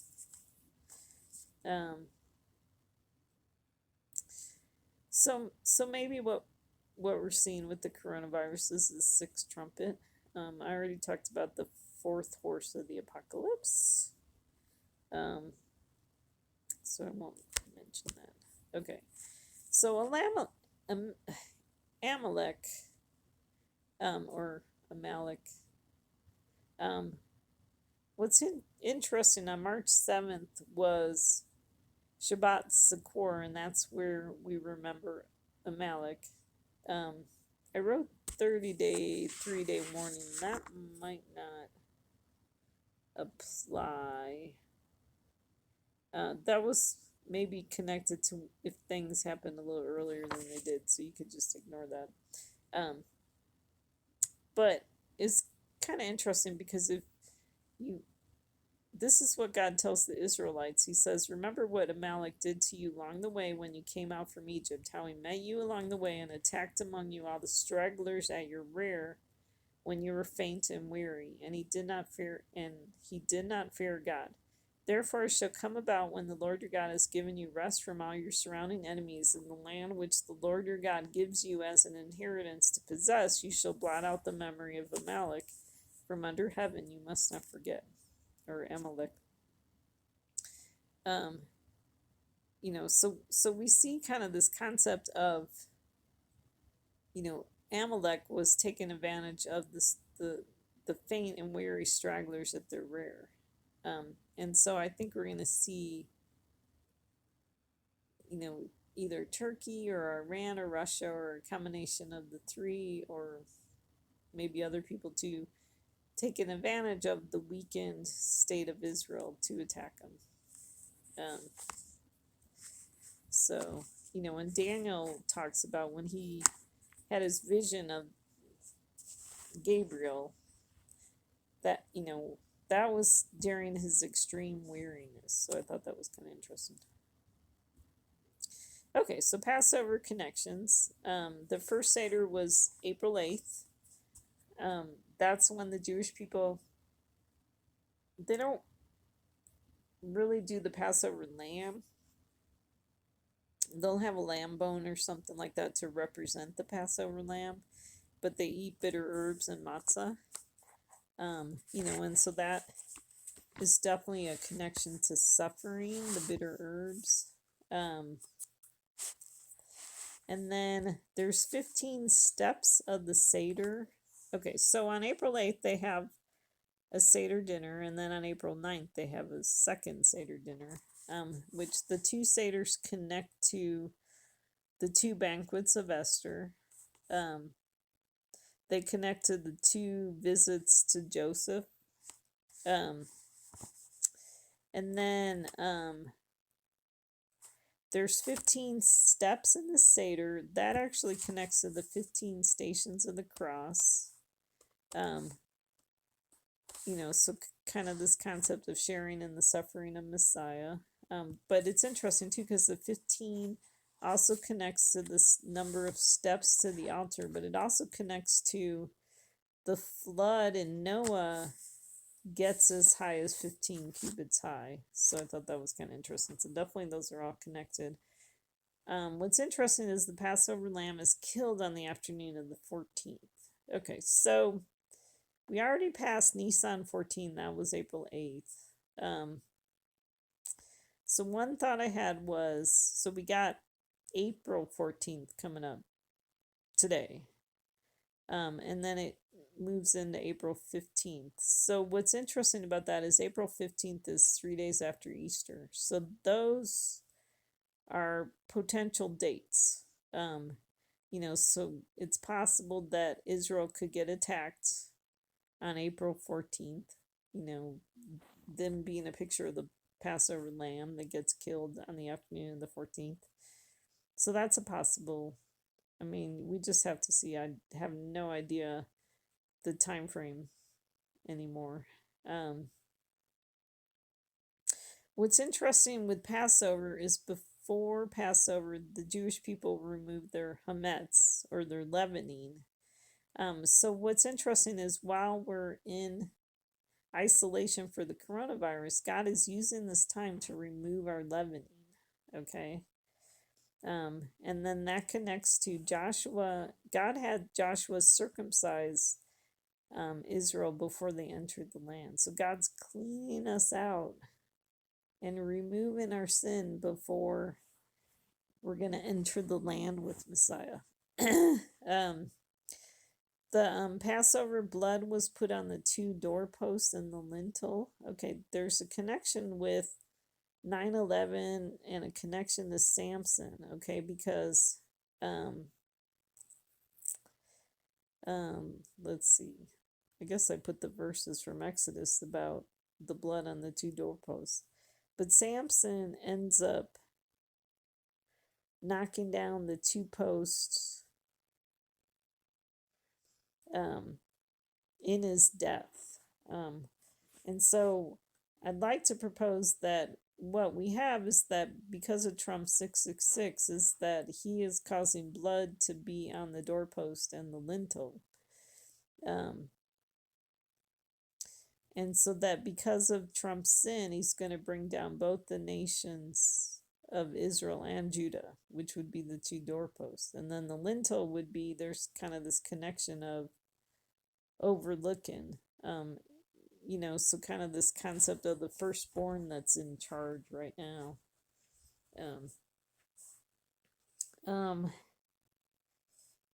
Anyways, and then when Samson knocked down, the 2 posts and the roof of the house, 3,000 Philistines died. And so that's a connection to 9/11. There's 3 matzahs that they take during the Passover Seder. The middle one is broken, half of it's wrapped in linen and it's hidden.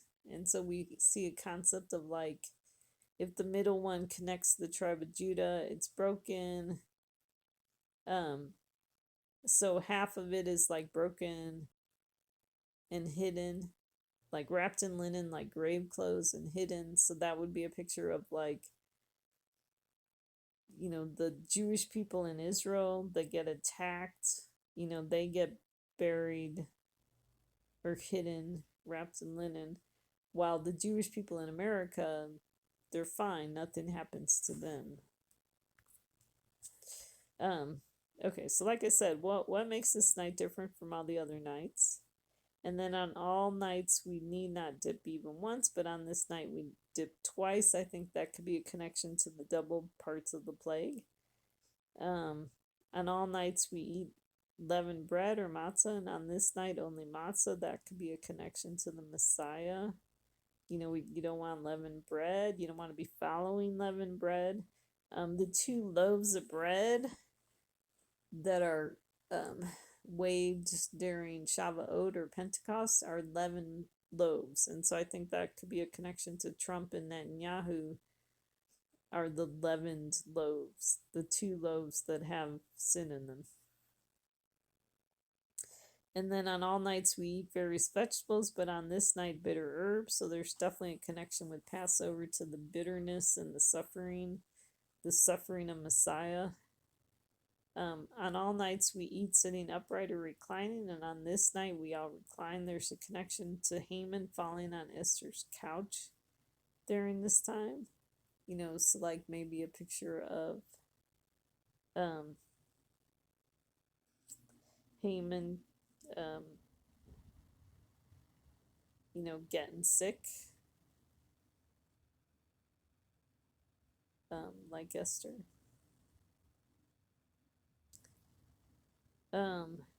Anyways, so now is a good time while you're in isolation to watch the 10 Commandments movie or read the book of Exodus.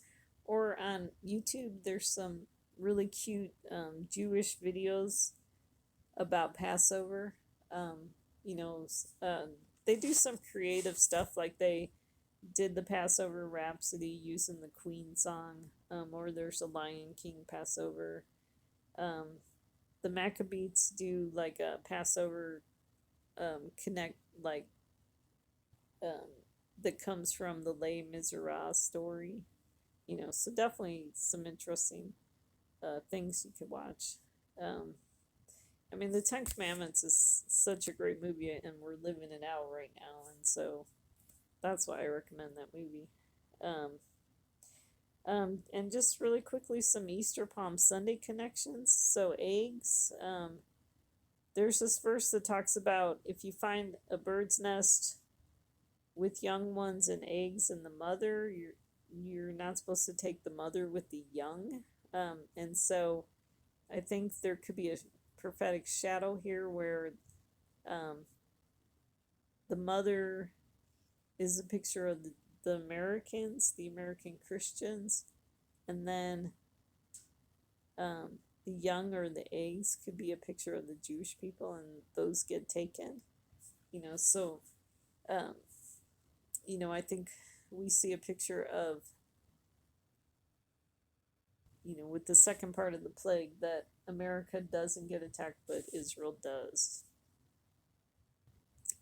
And because on Easter we dip eggs in red dye, so that could be a connection to, this verse. And then on Easter we take a chocolate bunny, and we always talk about eating the ears first. And so if ears are connected to the prophets, and right now we have two false prophets, the two witnesses are false prophets. So you're gonna want to eat the ears. You're gonna want to stop listening to them, basically. And then Palm Sunday is very interesting because there's a connection with Palm Sunday to the Feast of Booths. Okay, so the Jewish people celebrate the Feast of Booths, and like the 7th month of the year.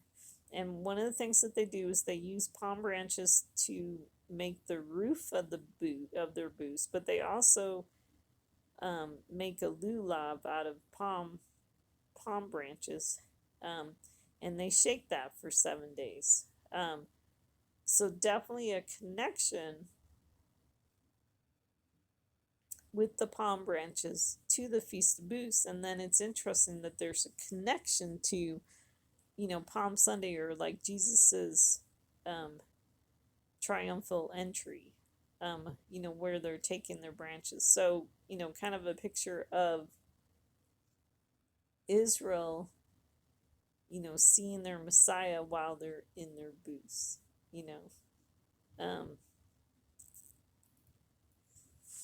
So, and then we see that in Revelation 2, where there's a multitude before the throne and before the Lamb, clothed in white robes and palm branches. Okay, so then just two more other thoughts. Okay, so Joshua, he sees a man standing opposite him with his sword drawn in his hand, and Joshua went to him and said to him, "Are you for us or for our adversaries?" And he said, "No, rather I indeed come now as captain of the host of the Lord." And Joshua fell on his face to the earth and bowed down and said to him, "What has my Lord to say to his servant?" The captain of the Lord's host said to Joshua, "Remove your sandals from your feet, for the place where you're standing on is holy." And Joshua did so. So we see kind of the similar picture to the burning bush episode with Moses. And so I thought it was interesting that this, angelic figure that Joshua sees, it's interesting because when I read this, I could picture a possible fulfillment would be the Messiah showing up, and then Trump asking the Messiah, "Are you Republican or Democrat?" And then Jesus saying, "No, rather I indeed come now as captain of the host of the Lord." And then what's interesting is this picture of removing your sandals is a picture of like removing, you're no longer the leader when you take off your sandals. So I definitely thought um, we're going to see that with, Jesus is going to come and then he's going to tell Trump to remove the sandals, because he's been standing on holy ground, which is Israel. So not good. And then in Luke 2, so what's interesting too is that in Luke 2, right before Jesus was born, there was a census being taken of all the inhabited earth. And then also, everyone was on his way to register for the census, each to his own city. Okay, do we not see that coming true in our day and age that America just had a census on April 1st, and then the lockdown is causing everybody to return to his own city or his own country during this lockdown. So then it says while they were there, the days were completed for her to give birth. So I think that's neat. We could be in the season of the birth of Messiah. So we got the Sea of Obama on one side, the Sea of Trump on the other, and then in the middle is dry land with Messiah, which means no lies in the middle. And that's where we want to be with Messiah, in the middle. And then, let's see, just a few more thoughts of, so while we're in the Feast of Booths, I just want to mention about how really kind of what we've done is we're joining in the sufferings of Messiah. And so like kind of, like Joseph was in jail and then the cupbearer and the baker joined him in jail. We're joining Joseph in jail, or we're joining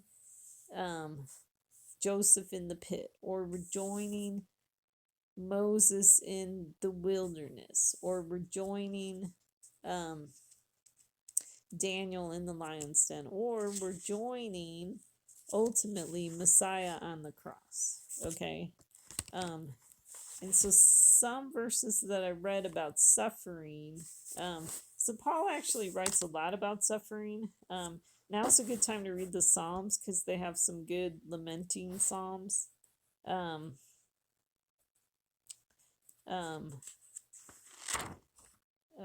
Let's see. So, so don't forget about Jesus, how, for the joy set before him, he endured the cross. Okay, so, hang in there, endure the cross, and keep in mind that we have joy coming, if we can endure the suffering.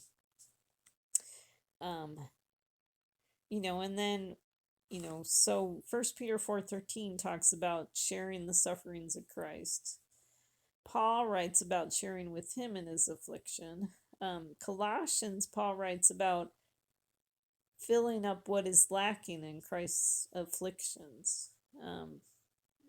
So, and the last thing that I wanted to mention too was, let's see, what is it, like Psalm 40, where it says, I waited patiently for the Lord.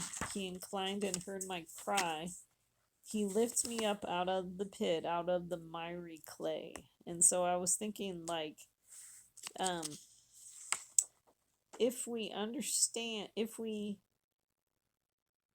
want Jesus to come and lift us up out of the miry clay, we need to be in the miry clay. And so one thing to really kind of understand is that what we're waiting for, like, I don't believe we're waiting for what did they call that? The rapture. We're waiting for resurrection is what we're waiting for. Resurrection is what we need for God's fallen church. Okay, so if we understand, like it talks about Jesus, is not going to come until the great falling away. What if the coronavirus is the great falling away? And then Jesus is going to come and resurrect us, and so what we're suffering now is we're the fallen church of, Messiah. And so the Messiah is going to come and bring resurrection. So those are my thoughts about that. So I mean, we got a taste of the Messianic kingdom, the first time Jesus was on earth, but we haven't seen the full fulfillment of it, and so that's what's going to happen in his second coming, and I really think that's the next step on the prophetic calendar. I don't believe in the rapture. I don't believe in 7 years of tribulation to come. I believe we've been in tribulation, okay? And so this coronavirus is really kind of like the frosting on the tribulation that we've been suffering for the last 10 years.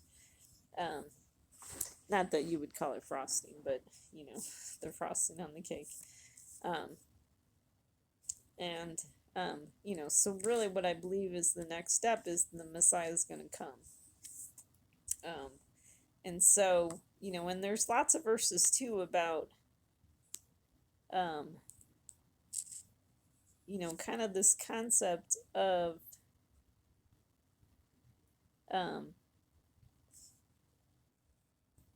like resurrection coming. I mean, basically what you need is, there's this concept of crucifixion, and then 3 days later is resurrection. Okay, so if we see the coronavirus as a type of crucifixion on God's people, then we will see that what is to follow is the resurrection. So I just wanted to encourage you with that, joy comes in the morning, after a night of darkness and pain. And so that's what we're waiting for. We're in the night of suffering, and then joy comes in the morning. So hang in there. The Messiah is going to come soon. And then we will, glory in our sufferings, when Jesus delivers us from our suffering. So let my people go, so definitely God's people are in bondage, especially with the coronavirus. It's got us in even tighter bondage. And so Jesus is going to come to let God's people go. So thank you so much for listening to my video. I know it was long, but hopefully it was good information, and hopefully it blessed you. Hopefully it helped you understand the season that we're in, and hopefully it worked and my slides actually showed up this time. And so I really appreciate you listening. And so just God bless. I pray for God's grace on you to hang on.